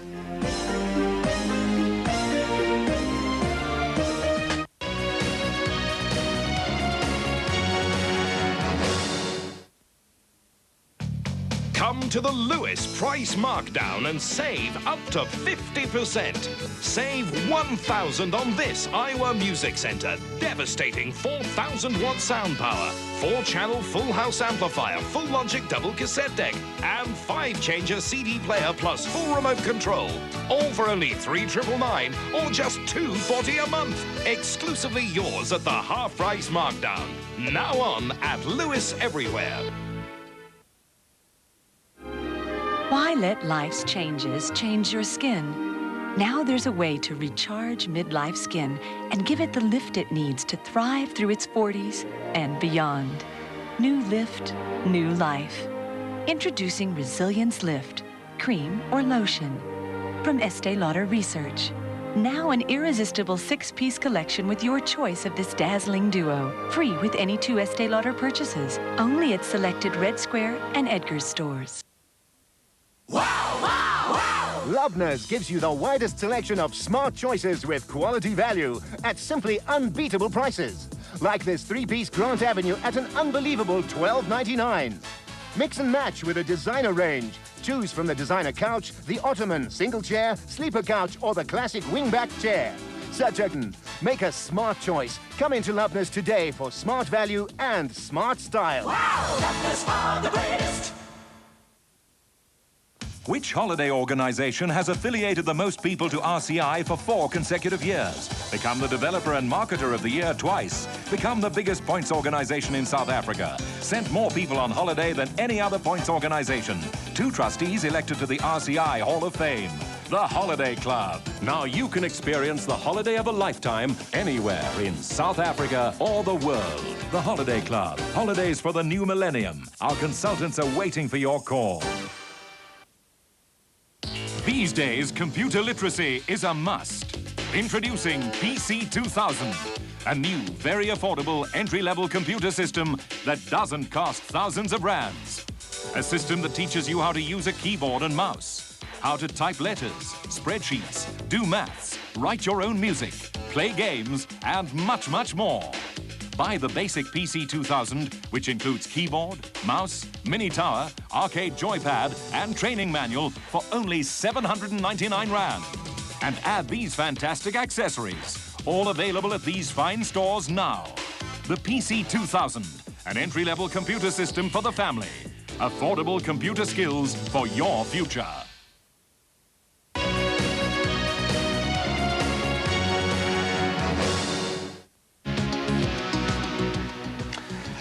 AM Today, it's 14 minutes before 7 o'clock on this Friday morning, the 29th of October. Do you remember when we first started the show 12 months ago? Yes. We had 3 very important guests. Mm-hmm. Well, guess what? They're back. They're back. And in fact, I still have the T-shirt that has the Madam and Eve. Steve, Harry and Rika. And you guys have got a new book out for Christmas. International Maid of Mystery. Yeah, baby, yeah. Groovy. Austin Powers. So, you've also got Evita Bezuidenhout appearing in a cartoon strip at the moment. Let me come to you first, Harry.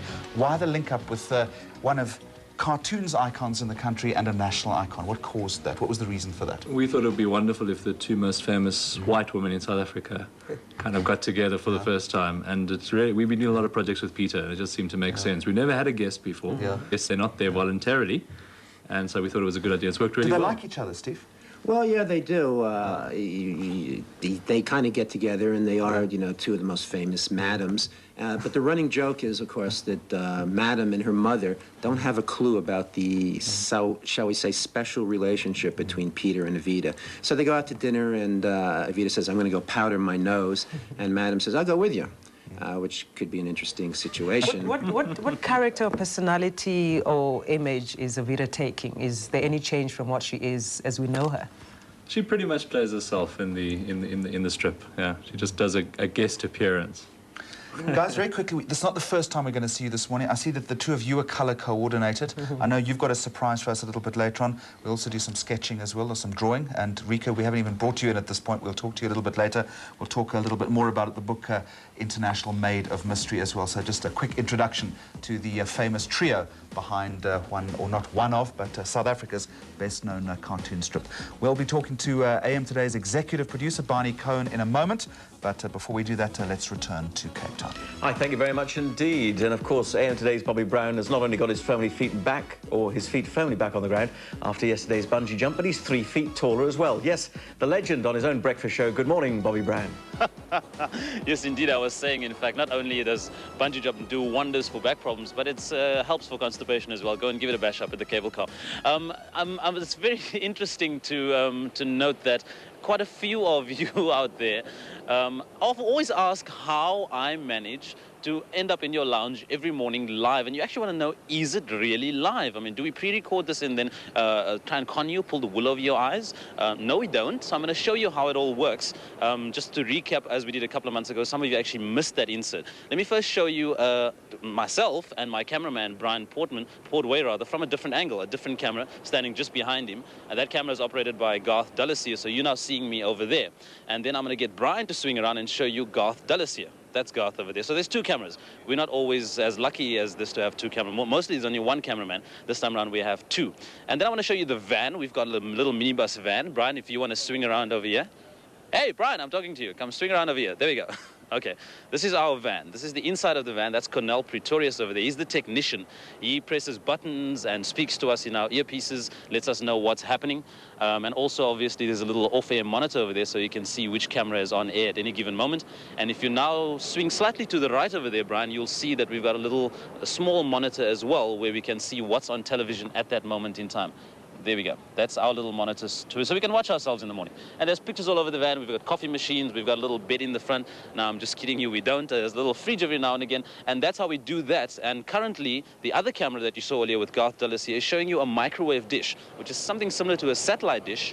And that dish now shoots up to Kloof Neck area. And there's another dish up there with another guy standing there, and he shoots the picture off to Tygerberg Hill, which is what our lives revolve around, Tygerberg Hill. If we can't see Tygerberg Hill, we cannot broadcast, which is why we can't often come out of places like Hout Bay, for example. The other morning when we were on Chapman Speak was very special. We did a hop out of there, and we were able to bring you pictures from there. But many people say, why don't you ever come to Kommetjie? Why don't you ever come to Noordhoek? We simply couldn't. It's not possible. I must admit that the city planners of Cape Town did not consider AM Today when they built the city, because they built buildings in places where we can't from. Next time round, we build a city or a building or anything like that, please remember us. Hey, look at that dead seagull over there. Thanks very much, Bobby. Notice he's lost the braces. Yes, I don't know. I think it was somewhere between a cable car and so wherever he ended up yesterday morning. By 8 o'clock, he would have lost feather clothing. But stand by, Bobby Brown's playing volleyball with the Beach Babes a little later on this morning. Well, AM Today has achieved a number of successes in the short run it's had on SABC2 over the past year. Well, despite the success of the show, many people are still wondering why today is the last show. And will we ever see the show again on television? Well, the man at the centre of the production is executive producer Barney Cohen, and he joins us in studio this morning. Barney, very good morning to you. Thanks very much for joining us. The question that I think all our viewers want to know is why? Why? starting with a difficult question, and I'm not sure it's really ours to answer why. I think it, you know, as we understand, this was a year's contract, and I think from the outset, I must say it's the SABC's prerogative to pull the contract back. As to why, I think it's a whole debate, but safe to say, you know, we thank the SABC for the opportunity they've given us in a year. Indeed. To produce what we believe is groundbreaking breakfast television in the country.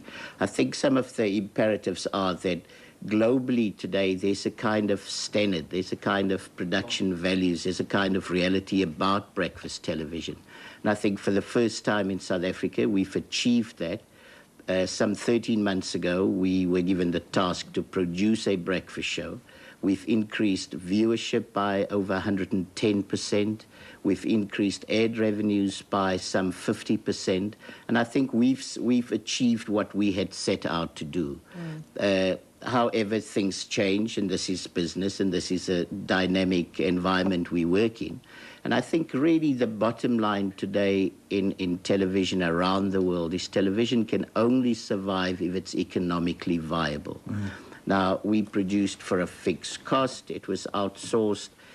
Time has come when SABC, and in particular SABC News, believes they should pull it internally. And of course, that is their right to do so. As you say, their prerogative. The concept and the format that am2day has been, and it's new in South African television, but it's been a success, you know, that concept overseas. But do you believe it will be adopted in future? Well, you can't keep a good concept down. South Africa, as we have learned very quickly, is not an island unto itself, you know, and we need to adopt, accept the realities of what is happening around the world. And I think am2day showed that. The viewers accepted it.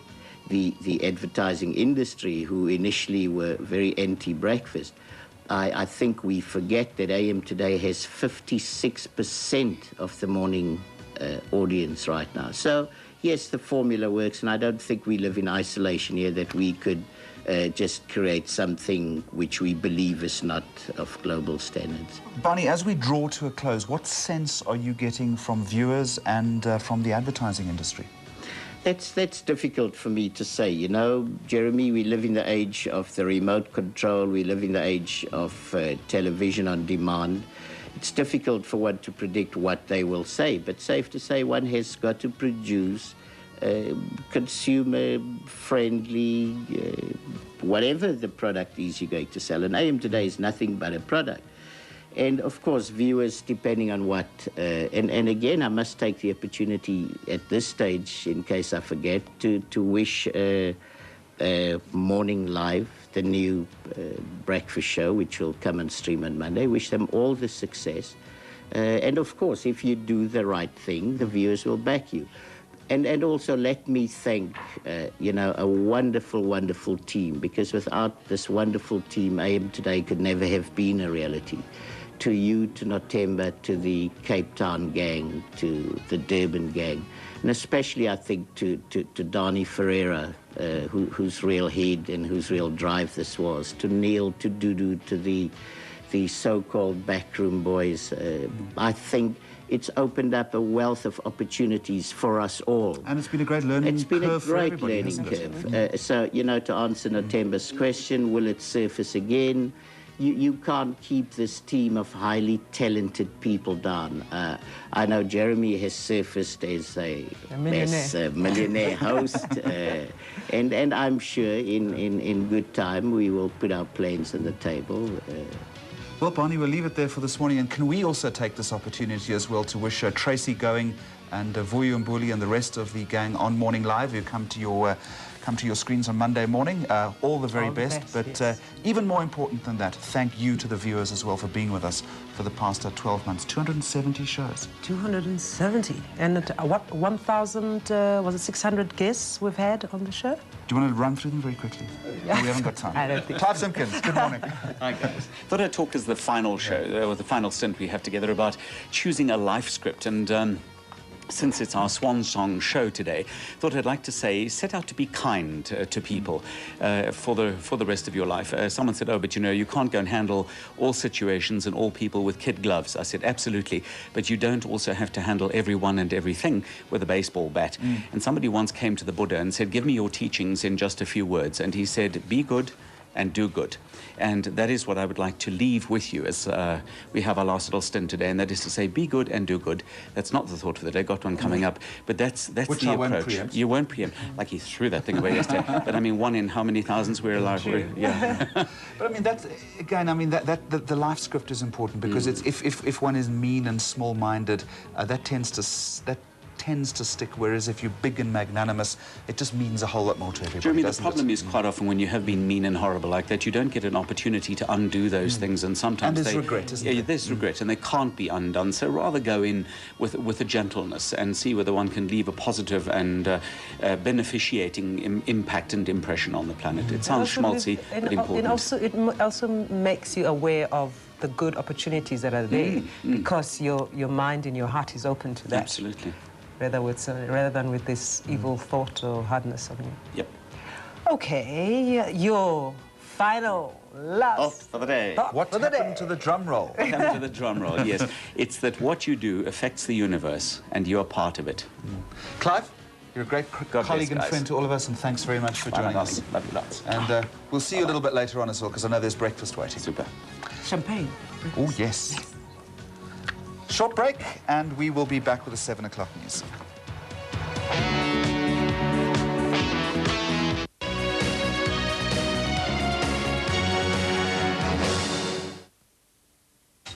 Are you ready for the festive season?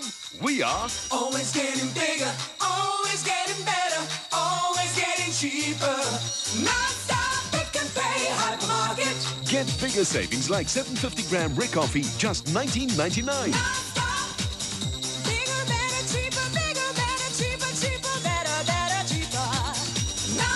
And get all your Christmas cheer here. We've got everything you'll need. From reindeer and angels to tinsel, crackers and Christmas trees. So fill your stockings now. All the best for the festive season from the non-stop discount people. Let's talk Christmas at Town Talk. Let's talk discounts. This 8-piece Elite Kitchen concept, 3-piece kitchen scheme and 5-piece Tony Brass set, discounted by 500 Rand, only 3,399 Rand. And this Fridge Master Combi Fridge, discounted by 400 Rand, only 2,899 Rand, with free 60-piece utility sets. Town Talk finishes today. Carl's Jewelers in Benoni and Pretoria now have 0.5 to 0.75 carat diamond rings worth 15,000 Rand, now only 9,900 Rand. Save 5,000 Rand. That's Carl's Jewelers, now open in the new Lakeside Mall.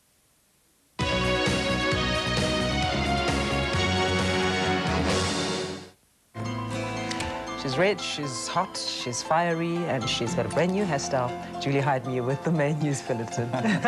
My greatest fan.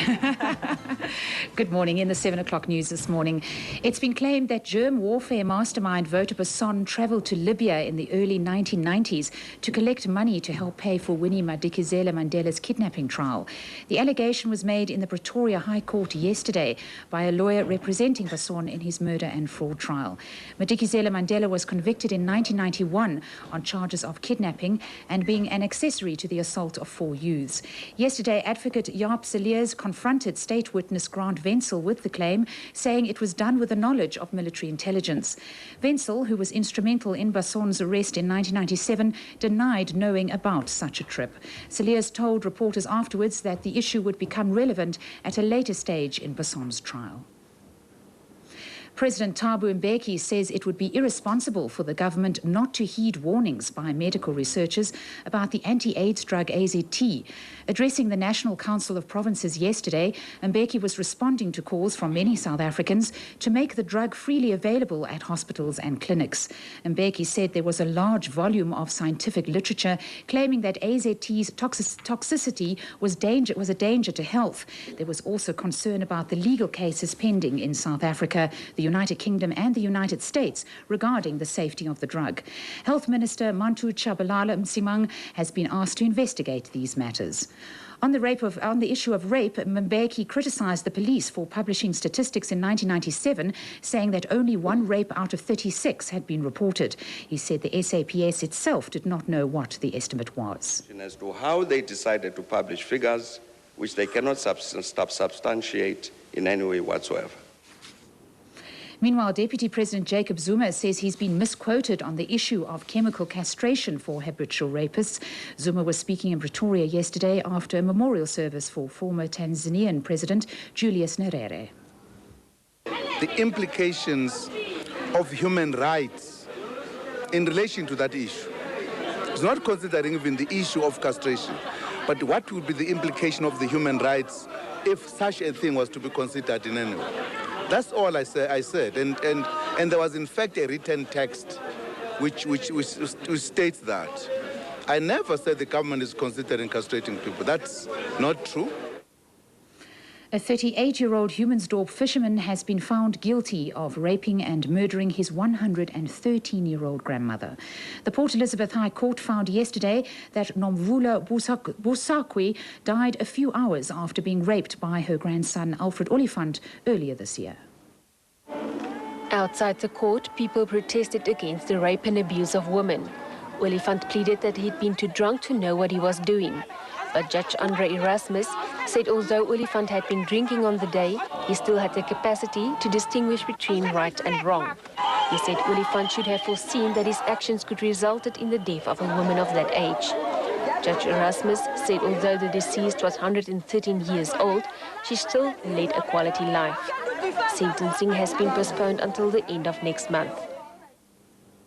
South African cricketer Mkhaya Ntini will know today whether his appeal against his rape conviction and 6-year-old prison sentence was successful. Ntini's appeal was heard last week in the Grahamstown High Court. The managing director of the United Cricket Board, Ali Baha, has indicated that if Ntini's conviction is upheld, his contract would be terminated. Any criminal conviction was considered a breach of contract. Ntini has continued to receive a monthly salary of 19,000 rand from the board and his province after his conviction.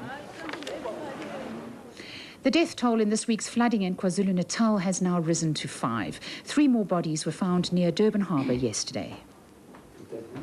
Police spokesperson Captain Vishnu Naidu said the bodies were discovered in bushes near an informal settlement at Maiden Wharf. According to Naidu, residents were told to evacuate their homes on Tuesday because of fears of a possible mudslide. Most of the residents have left the area, but it now appears that 3 men stayed behind. The bodies have not yet been identified. The rain caused extensive damage to homes and roads. Sports Minister Nkonde Balfour has vowed to keep the South African Institute for Drug-Free Sport from closing down. This follows the news that the institute is running out of money because of financial constraints facing the Department of Sport and Recreation. The institute is the only one of its kind on the African continent that can carry out drug testing according to the standards set by the International Olympic Committee. In the soccer news, Free State Stars have bounced back into contention for the Rothmans Cup. Last night, the team was reinstated by the South African Football Association's appeal board, while Jomo Cosmos have been kicked out of the cup. The East Rand side are set to file for arbitration as they are not satisfied with the outcome of the case. Meanwhile, the semi-final first leg match between Sundowns and Orlando Pirates at Minolta Loftus will proceed on Sunday as scheduled after Hellenic's appeal was dismissed with costs. And in the cricket news, South African strike bowler Sean Pollock is set to take his place in the side to play Zimbabwe in the first of 2 home and away test matches starting in Bloemfontein today. Pollock was declared fit yesterday after suffering from a hamstring strain. South Africa are the strong favourites against their African neighbours, especially because of injuries in the Zimbabwean cricket team. This is only the second time that the 2 teams are competing in a test series, and it's the first time that a test match is to be played on the grounds of Springbok Park. Moving on to rugby, and the Springboks say they are confident that they are capable of beating any team in the world. This ahead of their crucial World Cup semi-final against Australia in Twickenham tomorrow. The Springbok team will remain unchanged following their victory over England in the quarterfinals last weekend. British bookmakers have listed Australia as 8-13 favourites to beat the Bokke, whose odds stand at 5-4 ahead of the match. Meanwhile, 10 lucky people left for Wales last night to attend the World Cup semi-finals and finals. They are the winners of the SABC TV licence competition organised by the Bambanani Show. This is a dream come true. Well done, guys. We're going to bring it home. Do the right thing. Pay your TV license. The 10 winners were given Maboko jerseys and South African flags. They won this all-expenses-paid trip out of a total of 55,000 entries. This is a bid by the SABC to encourage people to pay their licenses. And now a look at the latest economic indicators. Gold is currently trading at just under the $300 an ounce level at $299. A pound will cost you 10 Rand 7.72 and a US dollar 6 Rand 15.06. And finally, it's Halloween on Sunday, and people in America are preparing for the occasion. Take a look at this. A helmet for Halloween. Or maybe just a little lipstick. My feet are killing me. That is a drag. Well, then maybe a mask. Be somebody. Like this buddy. I put the gar in Swinger, baby, yeah! Yeah, be somebody like Austin Powers. But you know, it takes about a year to get them here. It all starts back at the drawing board with drawings. Maybe this wolf will appear next year. Racer X will. In fact, they've already begun sculpting him. And the next step? Well, coat with clay, let sit, and whip some foam. Pour in form to make plaster master, then load with latex, and voila. And that's our new Michael Myers Halloween mask. Well, the folks here at Cinema Secret's mask-making factory in Los Angeles were ready for all the Myers boys. Ready to paint, ready to wig, and why not? This time of year, it's Maskomania. None of us is getting any younger or prettier, but that's what Halloween's all about, right? Oh, scary stuff. To end the bulletin, a quick recap of this morning's main news stories. It's been claimed that germ warfare mastermind Votupa Son travelled to Libya to collect money to help pay for Winnie Madikizela Mandela's 1991 kidnapping trial. Deputy President Jacob Zuma has denied saying that the government is considering chemical castration for habitual rapists, and a 38-year-old Humansdorp fisherman has been found guilty of raping and murdering his 113-year-old grandmother. It's over to Graham now for a look at today's weather. Now you can experience the holiday of a lifetime for as little as 277 Rand per month. Thanks, Judy. Very good morning to you. Look at our early morning rainfall map. We have sunny and fine conditions from Bloemfontein right the way through to the west coast. Very hot conditions over that region. Temperatures going up into the 30s there. Over the northeastern and eastern parts of the country, we have tropical air coming down from the intertropical convergence down into the Mafeking area and over the northern and northwestern parts. And then we have moist maritime air coming in from the Channel, rising against the escarpment and giving us a 60% chance of showers and thunder showers over the Drakensberg later on this afternoon, and some light rain from East London right the way through into southern Mozambique and into the central parts of the Lowveld. Early morning temperatures on the mild side around the eastern and northern parts of the country, as high as 18 degrees at Messina, around about 10 to 15 degrees over the interior, 1 or 2 stations below 10 degrees at sunrise with the maximum temperatures. Let's start with KwaZulu-Natal. We have a comfortable 25 in Durban, largely cloudy there, bit of rain forecast for that region. 24 in Maritzburg. Going up into the Lowveld, we have temperatures going as high as 30 degrees in the Limpopo Valley and pretty warm over the northwestern interior. And then as one moves southwards into the Highveld, we have an upper 20 at Bloemfontein, 28 degrees there. A little cooler in the Eastern Cape and on the south coast. Very hot on the west coast where we have the offshore flow, 35 degrees at Vredendal, our first order station, with strong southeasterly winds on the west coast, sunny and fine conditions over the central regions right the way through to the Witwatersrand, and then the cloudy conditions up the eastern side of the country with gentle winds if you happen to be going to sea this morning. That's the weather. Do have a good day.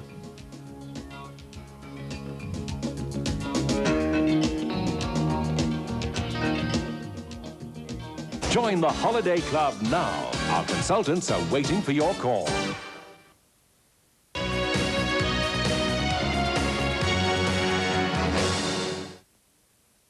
Today Today, Nortel Networks is changing the way businesses communicate. Here come old Flat Top.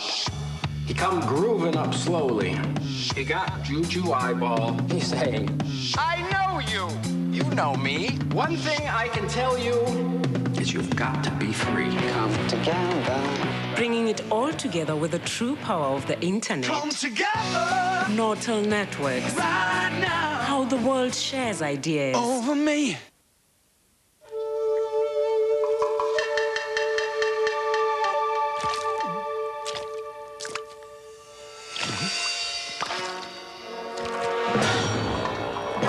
Hier's iets wat jy dalk nie geweet het nie.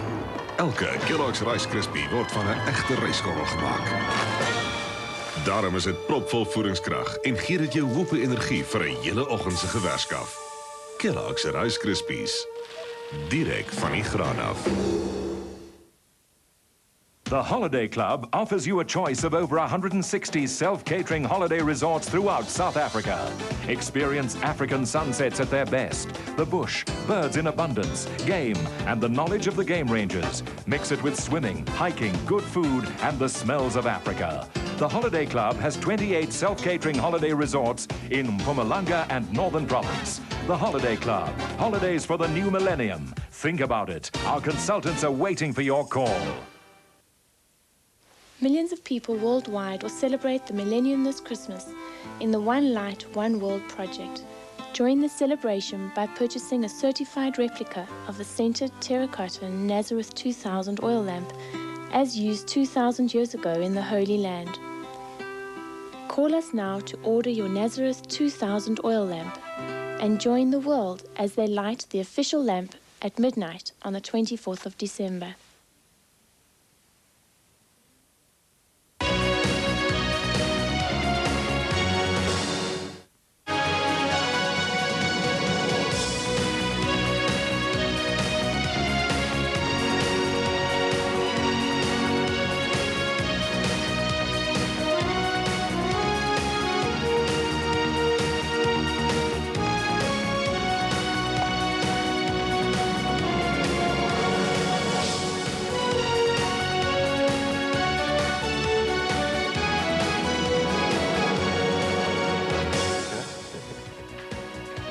Oh dear, what is this? Oh my goodness. Oh my goodness me, what is this? That's what really happening. Cake. Well, thank Jeremy, you, a just cake. Oh, champagne. Uh-huh. I just want to thank you very much for the wonderful partnership we've had. And we just hope the Wimpy coffee and breakfast have kept you going every morning. Oh, they certainly They've made have. me fat. And the W, of course, stands for Wimpy. It doesn't stand for Walland. Folks, thanks very much Thank you very indeed. much as well. There you go. And just to irritate our director, I'm going to put it there so she's got to find a different camera angle. There you go, Mersha. That's a test for you. No, just kidding. Let's Just move kidding. It. Okay. Now it's Give it stuck. to James. We'll put it over there. Thank you very much. It's fine for the moment. We're back with the second hour. Thanks, guys, at Wimpy. And, boy, you should see what our newsroom, our little newsroom to the side of the studio looks like. It's full of food for just after the show. Well, thanks for choosing AM Today, SABC2, bringing you the morning as it happens. And remember, this is the 270th and very last collector's edition of AM Today here on SABC2. And as we broadcast our last show today, we'd like to thank you, most importantly, for your support over the past 12 months. Just knowing that you were enjoying the show was enough to make us get out of bed at 2:30 every morning. And can we also take the opportunity to wish Morning Live, the show that comes your way on Monday morning, the very best of luck, and particularly good luck to Tracy Going and Vuyo Mbuli. We'll be watching. I think, though, we'll be watching from our beds. And we have to thank your support on AM Today, and it has certainly increased morning television audiences for the SABC. And advertising revenue is up as well. So let's go to Cape Town and say morning to Shado. Am I going to say this for the last time to you this morning? Yes, it sounds like it, Nothemba. But I've always said that this show will drive me to drink in my entertainment slot in a short while. I'll toast you, the viewer, and the AM Today team with a rather unusual bottle of wine. And as if I was not enough, today we have a live cheetah, also called Shado, in the Cape Town studio in a short while. You go straight into sport. And Durban, good morning. Hey, good morning. Good morning to you guys. Well, The good news is that Durban is now waking up to a bit of sunshine. We've managed to free our camera crew from the lift that they were stuck in this morning, so we can bring you live pictures in Durban this morning. But checking out the headlines from Durban this morning. Top story today, and well, residents of the BMA settlement on the side of Durban's harbour made the grisly discovery of the bodies of 3 men killed in Tuesday's flash floods in Durban. 2 more bodies recovered this week may be related to the flooding. And as far as your top sports story is concerned today on AM Today, well, it's got to be rugby. Got to be rugby. Nick Mallett announced an unchanged side, hey? Brilliant. Well, in our local stories, a helicopter crashes in the Vaal Triangle and pilot and passenger were not injured. Very quickly, before we go to back to Cape Town, we've already had the sports headline. Alan, Dave, you messed things up. I'm supposed to cross to you right now for that, but I can tell you that we'll be talking to John Walland a little bit later on. But let's pick up entertainment news. Let's go back to Cape Town. Thank you, Jeremy. I'm joined in the studio by Brian Wares, and he's brought this humongous bottle of red wine, which is 27 litres. Welcome. Good morning. Thanks for the wine. It's better than carrot juice. Better than carrot juice in the morning. Tell me, who would make a bottle that big?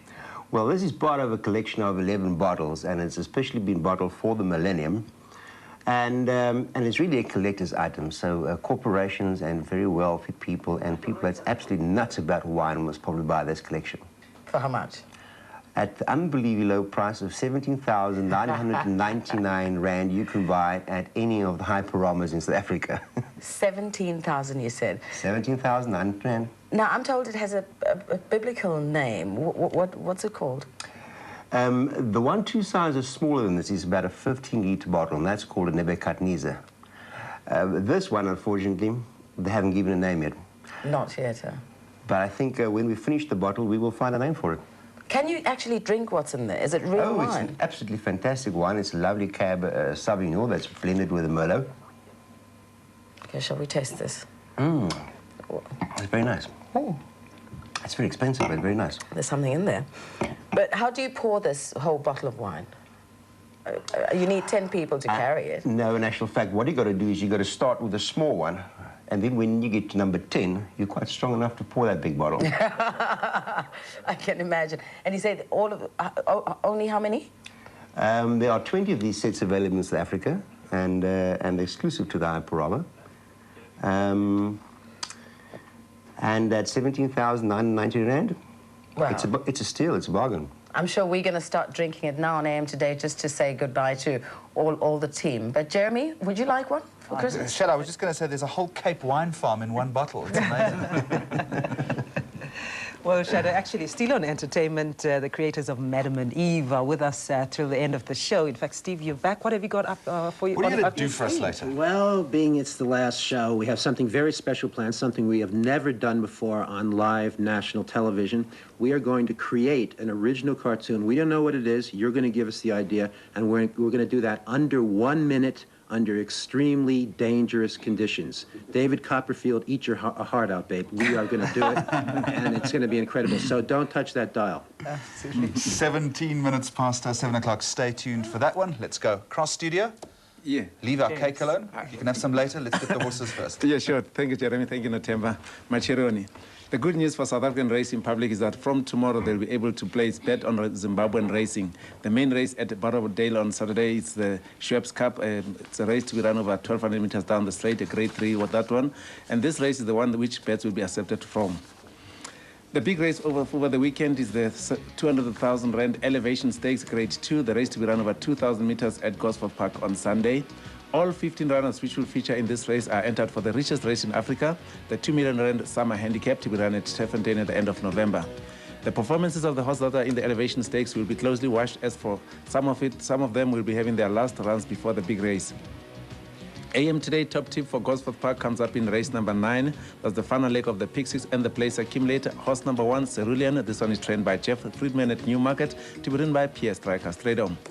Still on Sunday, racing in KwaZulu-Natal will return to the Garden Coast Clearwood Park with a 10-race program. Headed by the 7th, the 75,000 Rand Extravaganza A Division Handicap, the race over 1,200 meters. Only 8 runners will go to the post in this one, and the ones with chances of winning are the top weight, Never So Good from the Dennis Dara stable, the Gauteng Raider, Sarah Foss, Q Matox, and Valenska. AM Today top tip for this Claywood meeting comes up in race number 2. That's horse number 10, Pleasure Is Mine, trained by David Payne and ridden by national champion jockey Anthony Del Page. Tomorrow, apart from racing, which will come to us from Zimbabwe in Harare, there's an 8-race program at Kenilworth where the feature race is the 6th, the 150,000 Rand Green Point Stakes, a grade 2 weight for age event to be run over 1,600 meters. 13 runners will face the starter in this one with chances to the likes of the Grey Great World, Noble American, Royal Kashan, Stormy Kestrel, Global News, Sharp Sword, and the Philly Indiscreet Fantasy. AM Today top tip for this Kenilworth meeting is in race number 3. That's horse number 10, Fanatic Dane. This one trained by Chris Nath and ridden by Greg Sheen. Well, there are 2 race meetings today. In Port Elizabeth, racing is still at Fairview with the main race there being the 6th, the 80,000 Rand computer form 3-year-old stakes to be run over 1,600 meters. The race looks like to be a match between 2 fillies. These are Caboose and Springstorm. The Springstorm is trained by Alan Crave with the preference going to the former, that's Caboose. AM Today top tip for Fairview comes up in race number 8, the Lucky Last, horse number 1, Dancing Stage, to be ridden by Peruvian-born jockey Guillermo Figueroa for trainer Barry Steenkamp. Well, this evening in Nothemba, there are 9 races at Kerryville, including the many postponed 80,000 Rand Michaelmas Handicap to be run over 1,900 meters. This race will be run as the first race on the card at 4:45.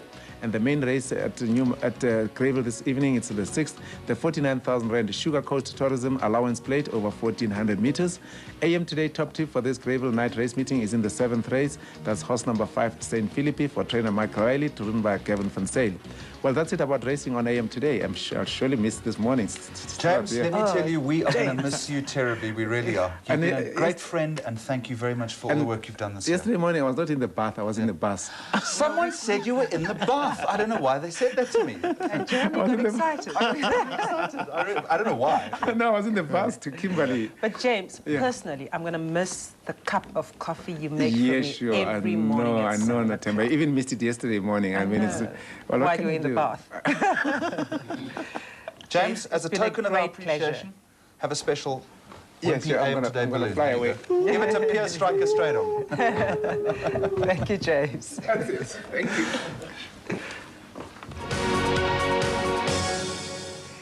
It is Friday, the 29th of October. Oh, end of the month. You're watching AM Today on SABC2, the only morning show to network the nation.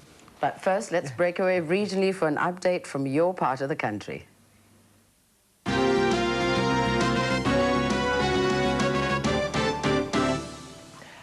Let's go live to fly over Hansstradum with our AM Today Vodacom newscopter. Sharon, good morning.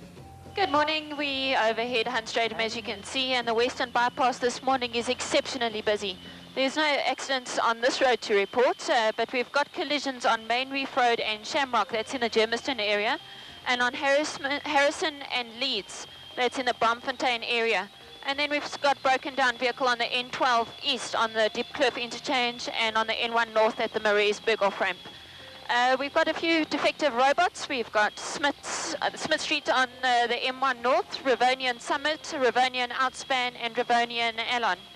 And then we'd just like to bring you some footage of some vehicles and what they're doing in the peak hour traffic. We've got a car here doing close on 140 kilometers an hour in the emergency lane. And all they have to do is hit a stationary vehicle there. But we'll be back a little later for AM Today from the Vodacom Newscopter. I'm Sharon Watson. Should have got the number plate as well. So, for goodness sake, do take care on the road. That is ridiculous driving. Let's look at some of our other headline stories regionally. A Northern Province headman who was arrested 2 weeks ago for the rape of his 13-year-old daughter has also been charged with raping his 17-year-old daughter. He is expected to appear today in the Motale Magistrates Court in connection with both charges. Police arrested the man after a tip-off from the local community. And a man found hanging from a rafter at the Madibane High School in Soweto was wanted by police on 4 counts of attempted murder. The man shot and injured 4 people in Diepkloof before committing suicide. 3 of his victims are still in hospital. Police this morning appealing for help in tracing a man wanted for questioning in connection with the killing of a Kempton Park couple.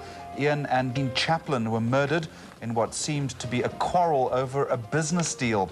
The couple's 5-year-old son was at a creche at the time of the shooting. Police are seeking a stain swart to help them with their inquiries.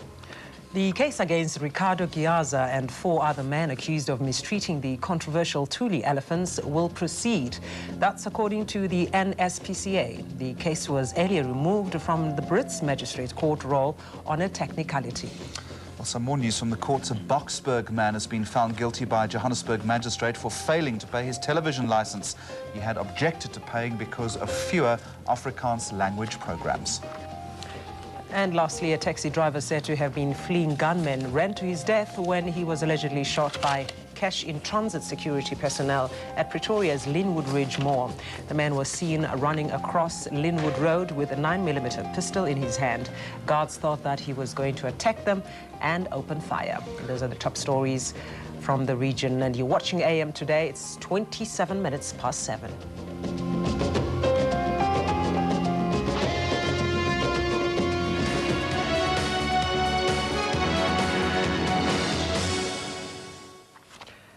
Well, how does one go about choosing a male stripping as a career? This is a story you're interested in, is it? Absolutely. AM Today's Kallay Maistry is determined to find out if she doesn't know already. With her are 2 lads from Devon's latest talking point. Kallay, you know already, right? No, I'm not going to say anything at all, Nothemba. Well, as you can see, we were talking about stripping, so we decided, well, why not change our outfits as well? Complete personality change. I must be the hippest, coolest, trendiest presenter on television, I can promise you that.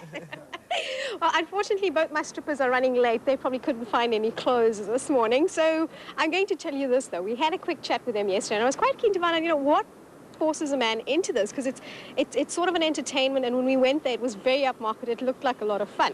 Well, both the guys that we showed you earlier on are both fitness fanatics. One of them is actually a member of a local gymnasium, and he's a personal trainer. So obviously he doesn't mind showing off that great bod of his. And the one thing that worried him, though, about being a stripper slash dancer is that people think, you know, he's a rent boy, or you could pay him for the night and he'll be yours to do whatever it is you want. So he was quite adamant that we should get that point across, that yes, he takes his clothes off. Yes, they do a few little routines that involve women in the audience, but they don't really do anything else, and you can't buy them when you go to the club. And as for their families, surprise, surprise. One of them, by the name of Jody, said his father, of all people, was very, very supportive. So it seemed just the female members of his family had a bit of problems with that. And his friends, of course, envied him, because all of them wished that they could go to a women's-only club and have hundreds of women screaming and applauding their every move. I'm sure men across South Africa are wishing that they'd have the same reception if they walked into a room. But now I must wonder, you know, what kind of reaction would they get if Jeremy and Martin went into the strip club? And I must quickly tell you as well, I made a startling discovery. We think John Wallen is at the rugby in London. He's actually one of the dancers at Sergeant Pecker's in Durban. But that's it from me. If you didn't know, that Shado will take a sneak preview of our Cape Town studio. That's a special guest in with them this morning. And isn't she beautiful? That's Shado.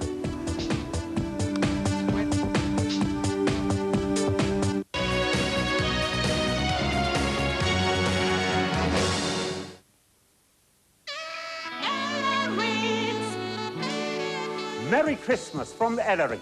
Buy this 4-piece Natasha Lounge Suite with free coffee table and Alpine Entertainment Unit for only 4,199 Rand. Save 1,700. Buy the Sony Hi-Fi with 3 headphones for only 3,799 Rand. Save 600. Yebo, yes, this Siemens cell phone with Vodago starter pack only 114 Rand for 12 months. Merry Christmas.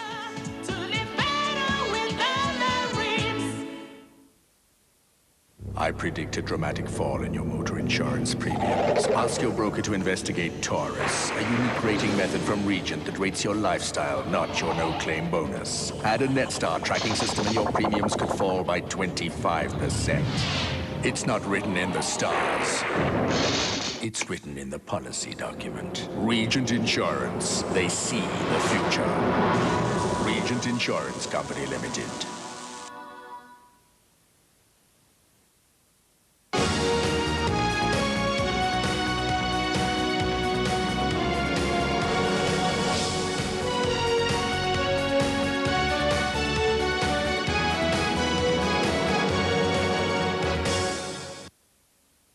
Millions of people worldwide will celebrate the millennium this Christmas in the One Light, One World project. Join the celebration by purchasing a certified replica of the scented terracotta Nazareth 2000 oil lamp, as used 2,000 years ago in the Holy Land. Call us now to order your Nazareth 2000 oil lamp and join the world as they light the official lamp at midnight on the 24th of December.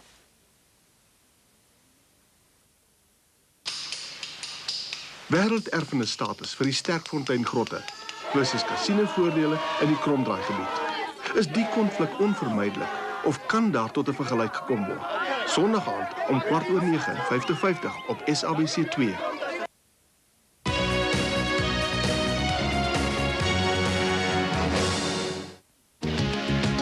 So we're into our final half hour here of am2day on our final day of broadcast right now. Let's see what's happening in the news headlines, and with all the details, Julie Hyde-New. Thank you, Alan, and good morning. In the news headlines at 7:30, a claim has been made that germ warfare mastermind Wouter Basson travelled to Libya in the early 1990s to fetch money to pay for Winnie Madikizela Mandela's kidnapping trial in 1991. The allegation was made in the Pretoria High Court yesterday by a lawyer representing Basson in his murder and fraud trial. Madikizela Mandela was convicted in 1991 on charges of kidnapping and being an accessory to the assault of 4 youths. Yesterday, advocate Jaap Cilliers confronted state witness Grant Wenzel with the claim, saying it was done with the knowledge of military intelligence. Cilliers told reporters afterwards that the issue would become relevant at a later stage in Basson's trial. President Thabo Mbeki has questioned statistics on rape in South Africa and says figures supplied by the police can't be substantiated. Addressing the National Council of Provinces, he criticised the police for publishing statistics in 1997 that said only 1 rape out of 36 was reported. He said the number of rapes actually reported that year was just over 52,000. Meanwhile, Deputy President Jacob Zuma says he's been misquoted on the issue of chemical castration for habitual rapists. Zuma said yesterday that he had not said that the government was considering chemical castration. Rather, he had said that the Law Commission had been asked to investigate the human rights implications of chemical castration.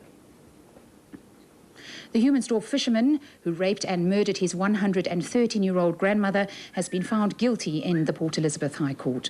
Nomvulo Busakwe died a few hours after being raped by her 38-year-old grandson, Alfred Olifant. He's to be sentenced at the end of next month. Flags are flying at half-mast across Armenia this morning following the death of the country's Prime Minister and 7 other parliamentary officials who were killed by gunmen on Wednesday. The President has declared 3 days of mourning to allow Armenians time to grieve the country's loss. On the weather front, it will be partly cloudy to cloudy with showers and thundershowers over the northern and eastern parts of the country.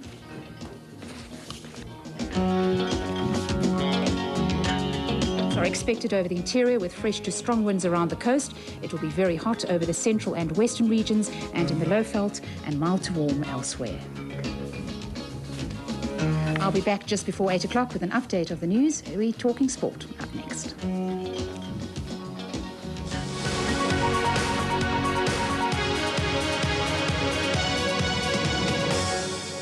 Thanks, Julie. I think the most accurate story in the newspapers this morning is on the front page of Business Day. Just indulge us for a moment. Let me read you the first paragraph. Don't be surprised if your stockbroker or chief executive officer is not available from today.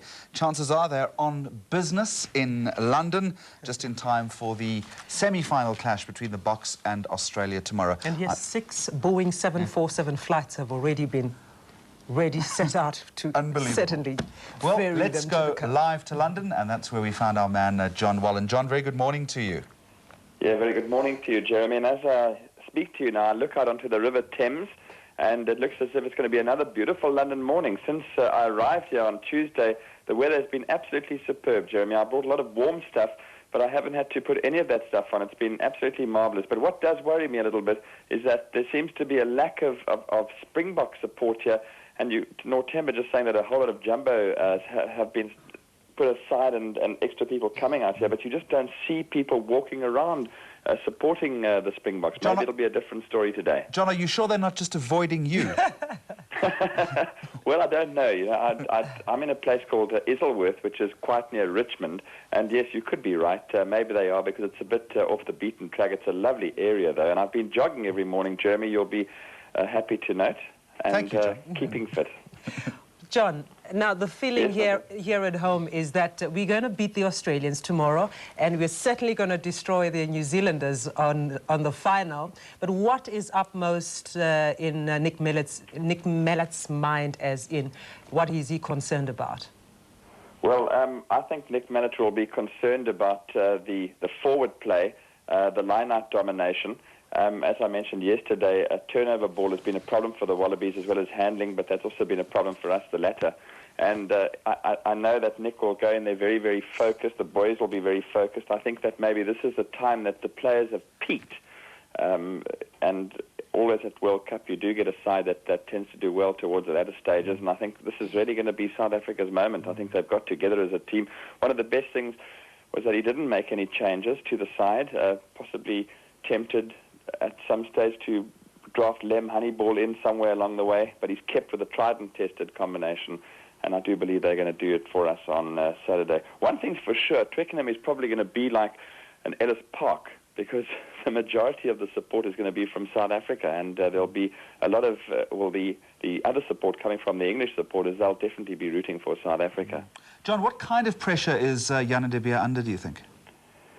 He's going to be under a lot of pressure, but I don't believe that we're going to see the same kind of antics, if you want to call it that. I mean, where he was successful with 5 penalties, and you know, he really, the 34 points, the record contribution, we don't need to go over that. But I don't believe we're going to see the same kind of game plan. I think it'll be, they'll hopefully spread it out wide, which is the kind of way to play against the Wallabies.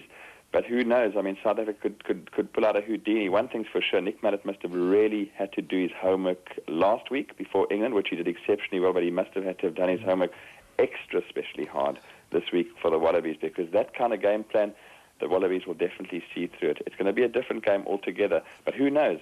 Maybe we will see something like in the latter stages where Yanni decides to put over a couple of drop goals because of pressure. John, in conclusion, this being our last show, we've had a number of calls today from all your fans in Nelspruit. Just a final word, perhaps, to Mpumalanga from you this morning. Well, I'd just like to say to all those in Nelspruit, as you know, I really had as Jeremy mentioned, a very, very fond leaning towards Nelspruit, Mpumalanga. And I just want to say thank you so much for your support. It's been wonderful. And thank you to everybody's support on am2day. It's been wonderful working with the team. And I'm very sad to have to say cheers to you. But nonetheless, I don't want to mention any names, individuals. You've been fantastic. Everybody's been wonderful. And thank you so much. Well, Peanut, it's been great working with you. And we'll see you when you get back. Cheers, mate. Okay, bye all. Bye. Well, am2day, 7:39. I think let's move on from sport to business. Well, let's move on. What are we going to do? We're going to... the Madam and Eve I do beg your pardon, then we'll do business. So, well, what have we got? What is in store for us? Well, as I said, we're doing something incredibly dangerous. We've never done it before on national television. We are going to create a Madam and Eve cartoon. We don't know what the subject is. We haven't rehearsed this at all with you. We don't know. You're going to tell us. And we're going to do it in under 1 minute under extremely dangerous conditions. See, we do cartoons all the time. Right. So we thought, hey, just coming up with a cartoon in under 1 minute, too easy. Right, Harry? Absolutely. So we're going to blindfold Rico just to give ourselves a little bit of a challenge. Rico, the blindfold. Can we put on the blindfold? Blindfold goes on. Okay. You got Rico with the... All right, good. Okay. Can we give you an idea now? No, oh, not yet. I'll tell you, because we thought, nah, hey, still too easy, even with Rico blindfolded. So we thought, let's make it a little more difficult. Harry? We're going to tie ourselves up with ropes, and we're going to still create a cartoon in under 1 minute. So someone just sort of tie us around us, please. Yeah, thanks very much. So what we're going to do is, let me just recap. We're going to tie ourselves. We're going to have to free ourselves from the rope. Rico's going to try to do the cartoon blindfolded, all under 1 minute, but we thought, hey, even that's too easy. So what I decided is that Steve's going to take potassium cyanide. Potassium cyanide? It's very lethal. It acts in exactly 60 seconds. Yeah. That's what we're going to do. We didn't rehearse. No, Steve, this is fine because I actually have an antidote. Oh, there's an I have an antidote. There's the antidote. There's going to be an antidote. We'll get free in 60 seconds. Steve will take the antidote. It'll all be fine, I promise you. I got to take the poison. All right. Take the poison. Let's do it. It's the last day. It's live TV, Steve. Let's do it. Potassium cyanide. Can someone tie us up, please? While they're getting tied up, we're going to go to Durban, take some business news.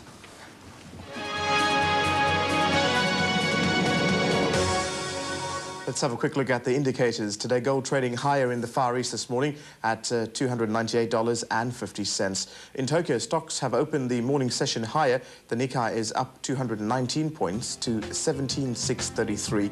On Wall Street last night, beliefs that inflation is under control saw the market stage a rally. The Dow higher at 227 points, and that's to close at 10,622. Back home on the JSE last night, the market was up on positive US GDP data and better local trade figures. The all-share was up 60 points at the end of the day to close at 7109. Industrials up 37 points to close at 7297. The financials were up 23 points to close at 8853, and the all-gold index was eventually up 47 points on 1169. The resource index up 86 points, closing at 5126. And as far as your currencies are concerned this morning, the rand firmer on better trade data this morning at 6.13 to the dollar, 10.05 against the pound, and 6.44 against the euro. Prime this morning is still where it was before, 15.5%. The repo 12.2, that's down 1 basis point. The 3-month BA rate is 10.97%, and that's unchanged. The R150 is at 14.12%, and that too is down. So those are the early morning indicators. At 6:30, we'll be looking at the new 24-hour fraud tip-off hotline. And don't forget that the Madam and Eve creators, they're in the studio at the moment talking about their new book and also sketching the program into history as we say farewell. This is AM Today on 2, Networking the Nation.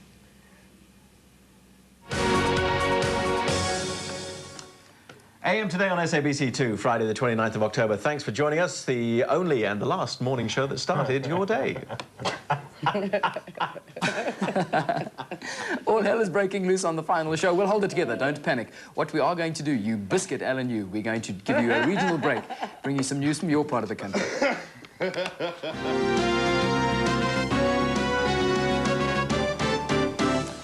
Just to recap, 26 is the high in Johannesburg today, 28 in Vereeniging, 29 in Pretoria. Sunset tonight, 23 minutes past 6.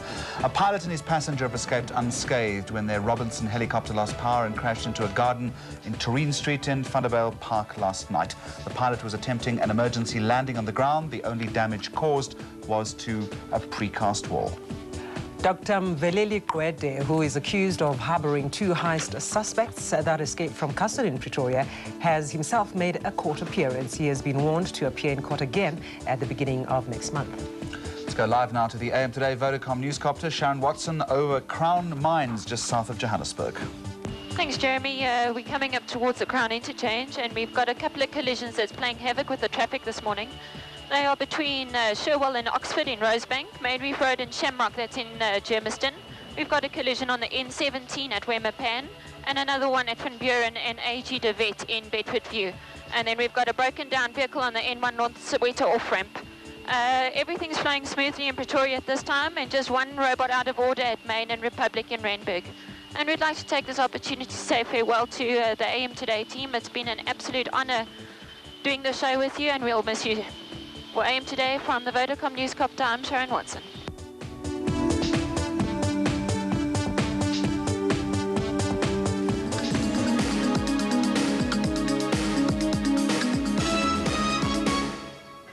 There they are. I think they quite like being tied up. Okay, are you ready for an idea? Yes, give us an idea, please. How about television news report? Hang on, they've got to have their poison. All right, television news report. Television, that's a good subject. Okay, television news reporter. Okay, go for it, Steve. Yeah. Rico's blindfolded, we're tied up. Are you sure about this? Yeah, we've got the antidote there, it's fine. We can just Where's the antidote? I got to see the antidote. Yeah, just put it right there. All right, Jeremy, ready? I want you to, when you say go, I want you to please count down on your watch, 60, 50, 40. When you get to 10, 9, 8, 7, 6, 5, 4, 3, 2, 1. And hopefully we will have created a new cartoon. About television news reporters. Let's go. Go. Okay, Steve, television news reporters, what are they like? They kind of... No. Two reporters go into a bar, and they walk up to the bar, and... where's Madam and Eve? Forget the bar. No bar, Steve. We've got to be in Madam and Eve's house, okay? So we'll have Madam and she possibly says, "Did you see what those news reporters did on television last night?" Something like that. Something not funny. Moving very quickly. Not funny, not funny. Let's go to the kitchen. Oh, how are we on time, Jeremy? You got to be counting down, babe. You got about 30 seconds. 30 seconds. Okay, Steve, let's have it in the kitchen. They have the TV on, and there's some TV news reporters on the TV. How much time? And they've just missed their cue. And about 20 seconds to go. Okay, no, wait, Steve. My throat's getting tight. Okay, that's okay. That's okay. We can do this. Just relax. Just relax. Go on. I'm Okay. listening. So they're in the kitchen. All right, give me the antidote. 15 seconds. Give me the antidote. Steve, we can do this. We can do this. We can do this. Okay. Okay. Oh wait. 10 seconds. Can I open it? Yeah. Quick. I'll do it. Steve. Time. Oh my gosh. Rika? Steve? Steve. Water. Water. We've only got champagne. I'm sorry. I'm really sorry. I'm really sorry about this. We thought this might happen. Rika, what happened? What happened here? We did a little cartoon beforehand, but Steve will. Is he gonna? Is he dead? What a way to go on the last AM Today show. Fabulous. Let's a little backup cartoon just in case they couldn't come up with. Okay. There it is. There's the cartoon. And it's goodbye and good luck from all of us at Madam and Eve. Thank you. Great watching you guys. Steve, you can wake up now. Is he really dead? That's real, guys. We do all our own stunts. Yeah. Next time we should use a stuntman, but hey. Oh dear, oh dear, oh dear. Well, guys, thanks very much for the cartoon. Shado, take it away. Bobby Brown promised us bikinis this morning, and let's see who's joined him after discussing his hair. Let's see if anybody has joined him. Bobby? Yeah. Good morning to you. You know, I said earlier, do you remember Zureda Jardine? She stood in for me when I was up in doing the trip with Jay Naidu through Africa. And I said to people, I will measure the quality of my friendships by the ones who are prepared to wake up at 6 this morning and come and join me on the beach. Alas, Zureda Jardine rocks up, a very dear friend indeed as of today. And of course, Colleen Africa, also a very good friend of mine, rocks up as well in her bikini. She is an eternal friend as well. How did it feel standing in for me, by the way, waking up so early in the morning? It was awesome. It's just that I had to get used to getting up at 3 o'clock in the morning. I really wasn't used to that. And I would not sleep because subconsciously I was afraid that I was going to oversleep. But it was wonderful. Absolutely wonderful working with everybody at am2day. It's sad the show's ending, isn't it? It is. I can tell you one thing. I don't think there's going to be a show that's going to top this. Well, she said it, not me, and I didn't prime her, I promise. What did I learn from am2day? Well, the one thing I will never be able to do is have a proper conversation from now on anymore. I see myself kind of walking up to a lovely lady in a pub and going, so can I take you for dinner sometime? So doing this mic sort of lives with you all the time. You have conversations with a microphone all the time. It's absolutely wonderful. And of course, the moments of am2day, the unforgettable ones, the trip through Africa with Jay Naidu, the helicopter crash in town, all for various reasons were very, very memorable. And in a moment or two, I'll be signing off for the very last time out of Cape Town for am2day. But hang around, as Arnold Schwarzenegger say, I'll be back. And can we just remind you as well, the am2day website, www.am2day.co.za, www.am2day.co.za. There it is on your screen at the moment. Visit the site. Yes, you have a chance of winning yourself. And this is what you could win. Rugby jersey. Do we have it? And that's the one that's autographed by all the Maboko players. Short break and back with our final news bulletin of the program.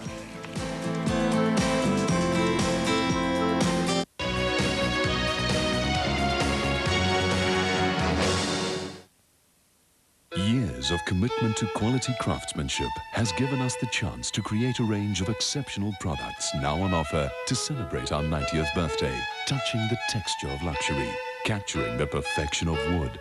Now, the three-piece Savoy Lounge Suite. Imported luxury fabric, classic designs, quality, all at a reduced price. After 90 years, some things just don't change. The Kahn & Richards 90th Birthday Lounge Suite offer is now on. Now is the time to lay by for Christmas with Pep's lowest prices. Like infants' play suits at a giveaway $16.99. Boys' tops and shorts at a generous $19.99 each. And girls' skirt and top sets at just $39.99. Lay by now with the lowest prices. That's our Christmas gift to you. Yeah! Lowest prices for everyone.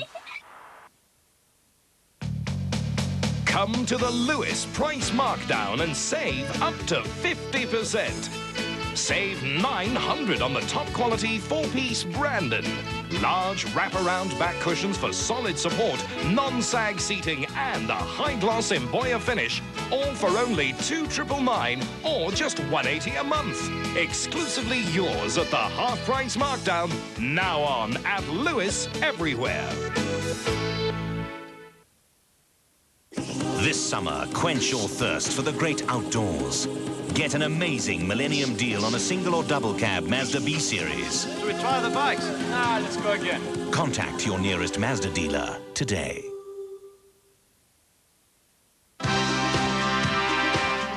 Dis die partytjie van die eeu. Lekker 2000 Jaw. Beskikbaar landwyd. Op CD en kaset.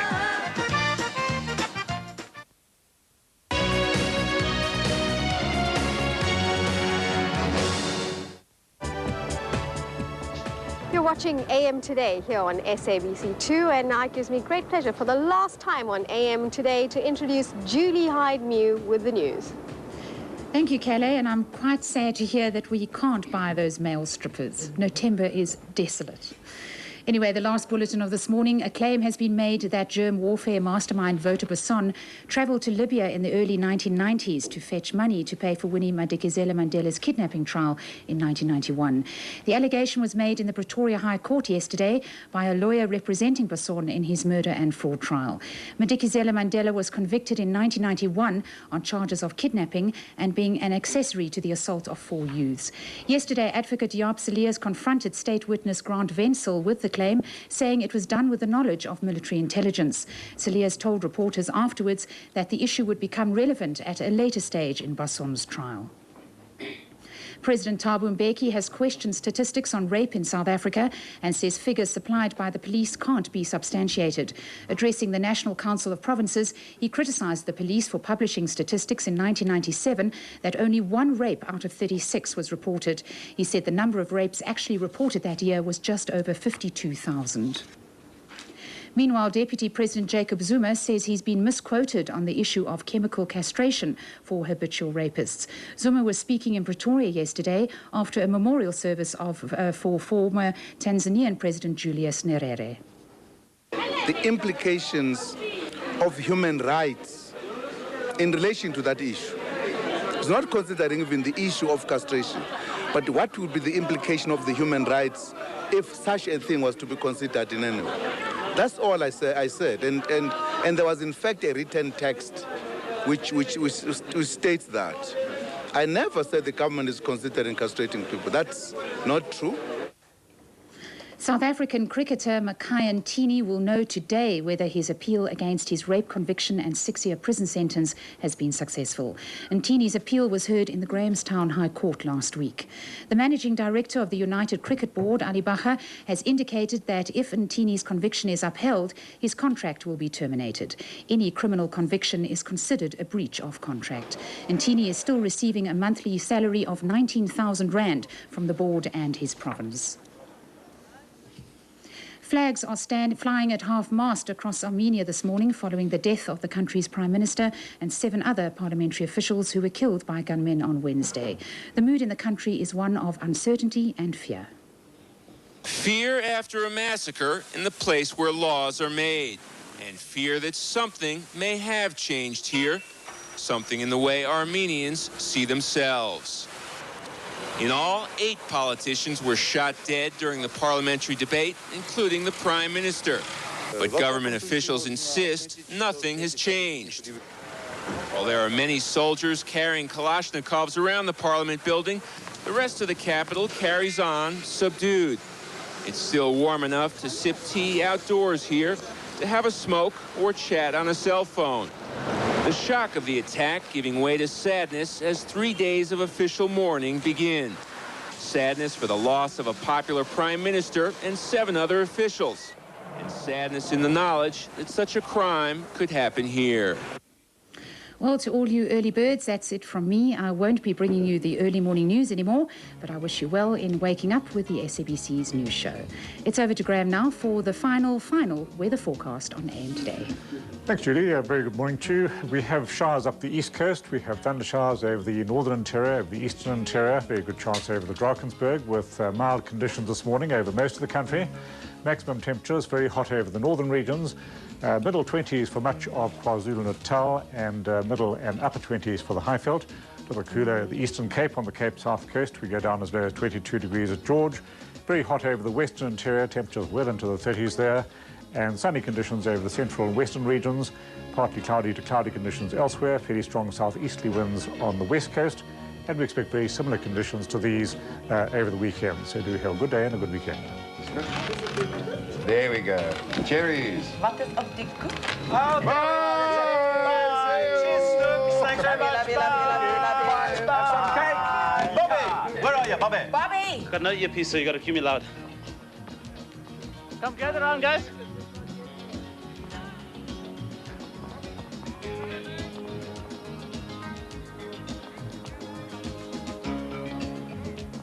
Well, you're never gonna ever get this sight again. Look at this beautifully sculpted body here on the beach. And all of these ones as well. One of them in a bikini. There you go. Well, for the last time, I sign up from AM Today out of Cape Town. I'm Bobby Brown. Be good, and if you're not, name him after me. Kallay Maistry, have fun in Durban.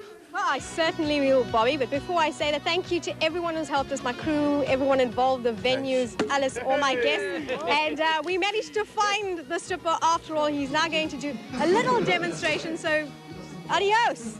Adios, amigos. Goodbye, Kallay. Well, it's time to go.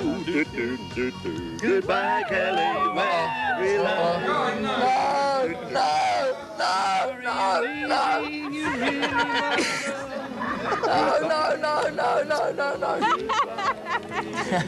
Cheers from the team. Cheers, everybody. Thanks. It's been good. And don't forget, Sunday night, 10:10, catch the Dingaan Tobela fight. He's up against Cornelius Kahn. Take care. Thanks for the memories. And Nothemba, from all of us, can we give this to you? Oh, thank you very much. Thank you. Thank you. Well, it's goodbye from all of us here, and this is the Joburg team. It's big. That's it. It's been a pleasure. It's been marvellous. Most importantly, miss you. thanks to you. We're going to miss you. It's been a wonderful 12 months. Bye-bye.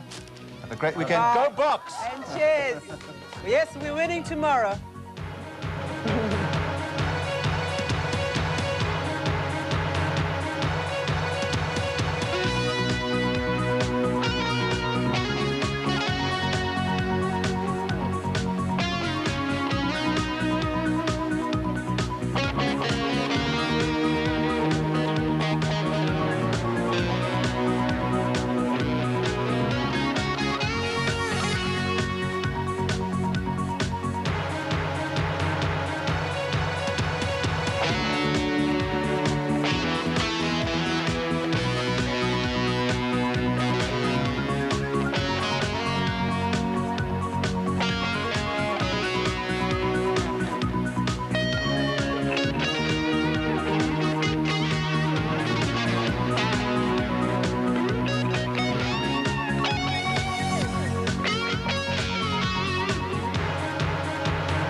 Need a tune. Music and variety, weekdays from 6:30 to 7, only on 2, starting November the 1st.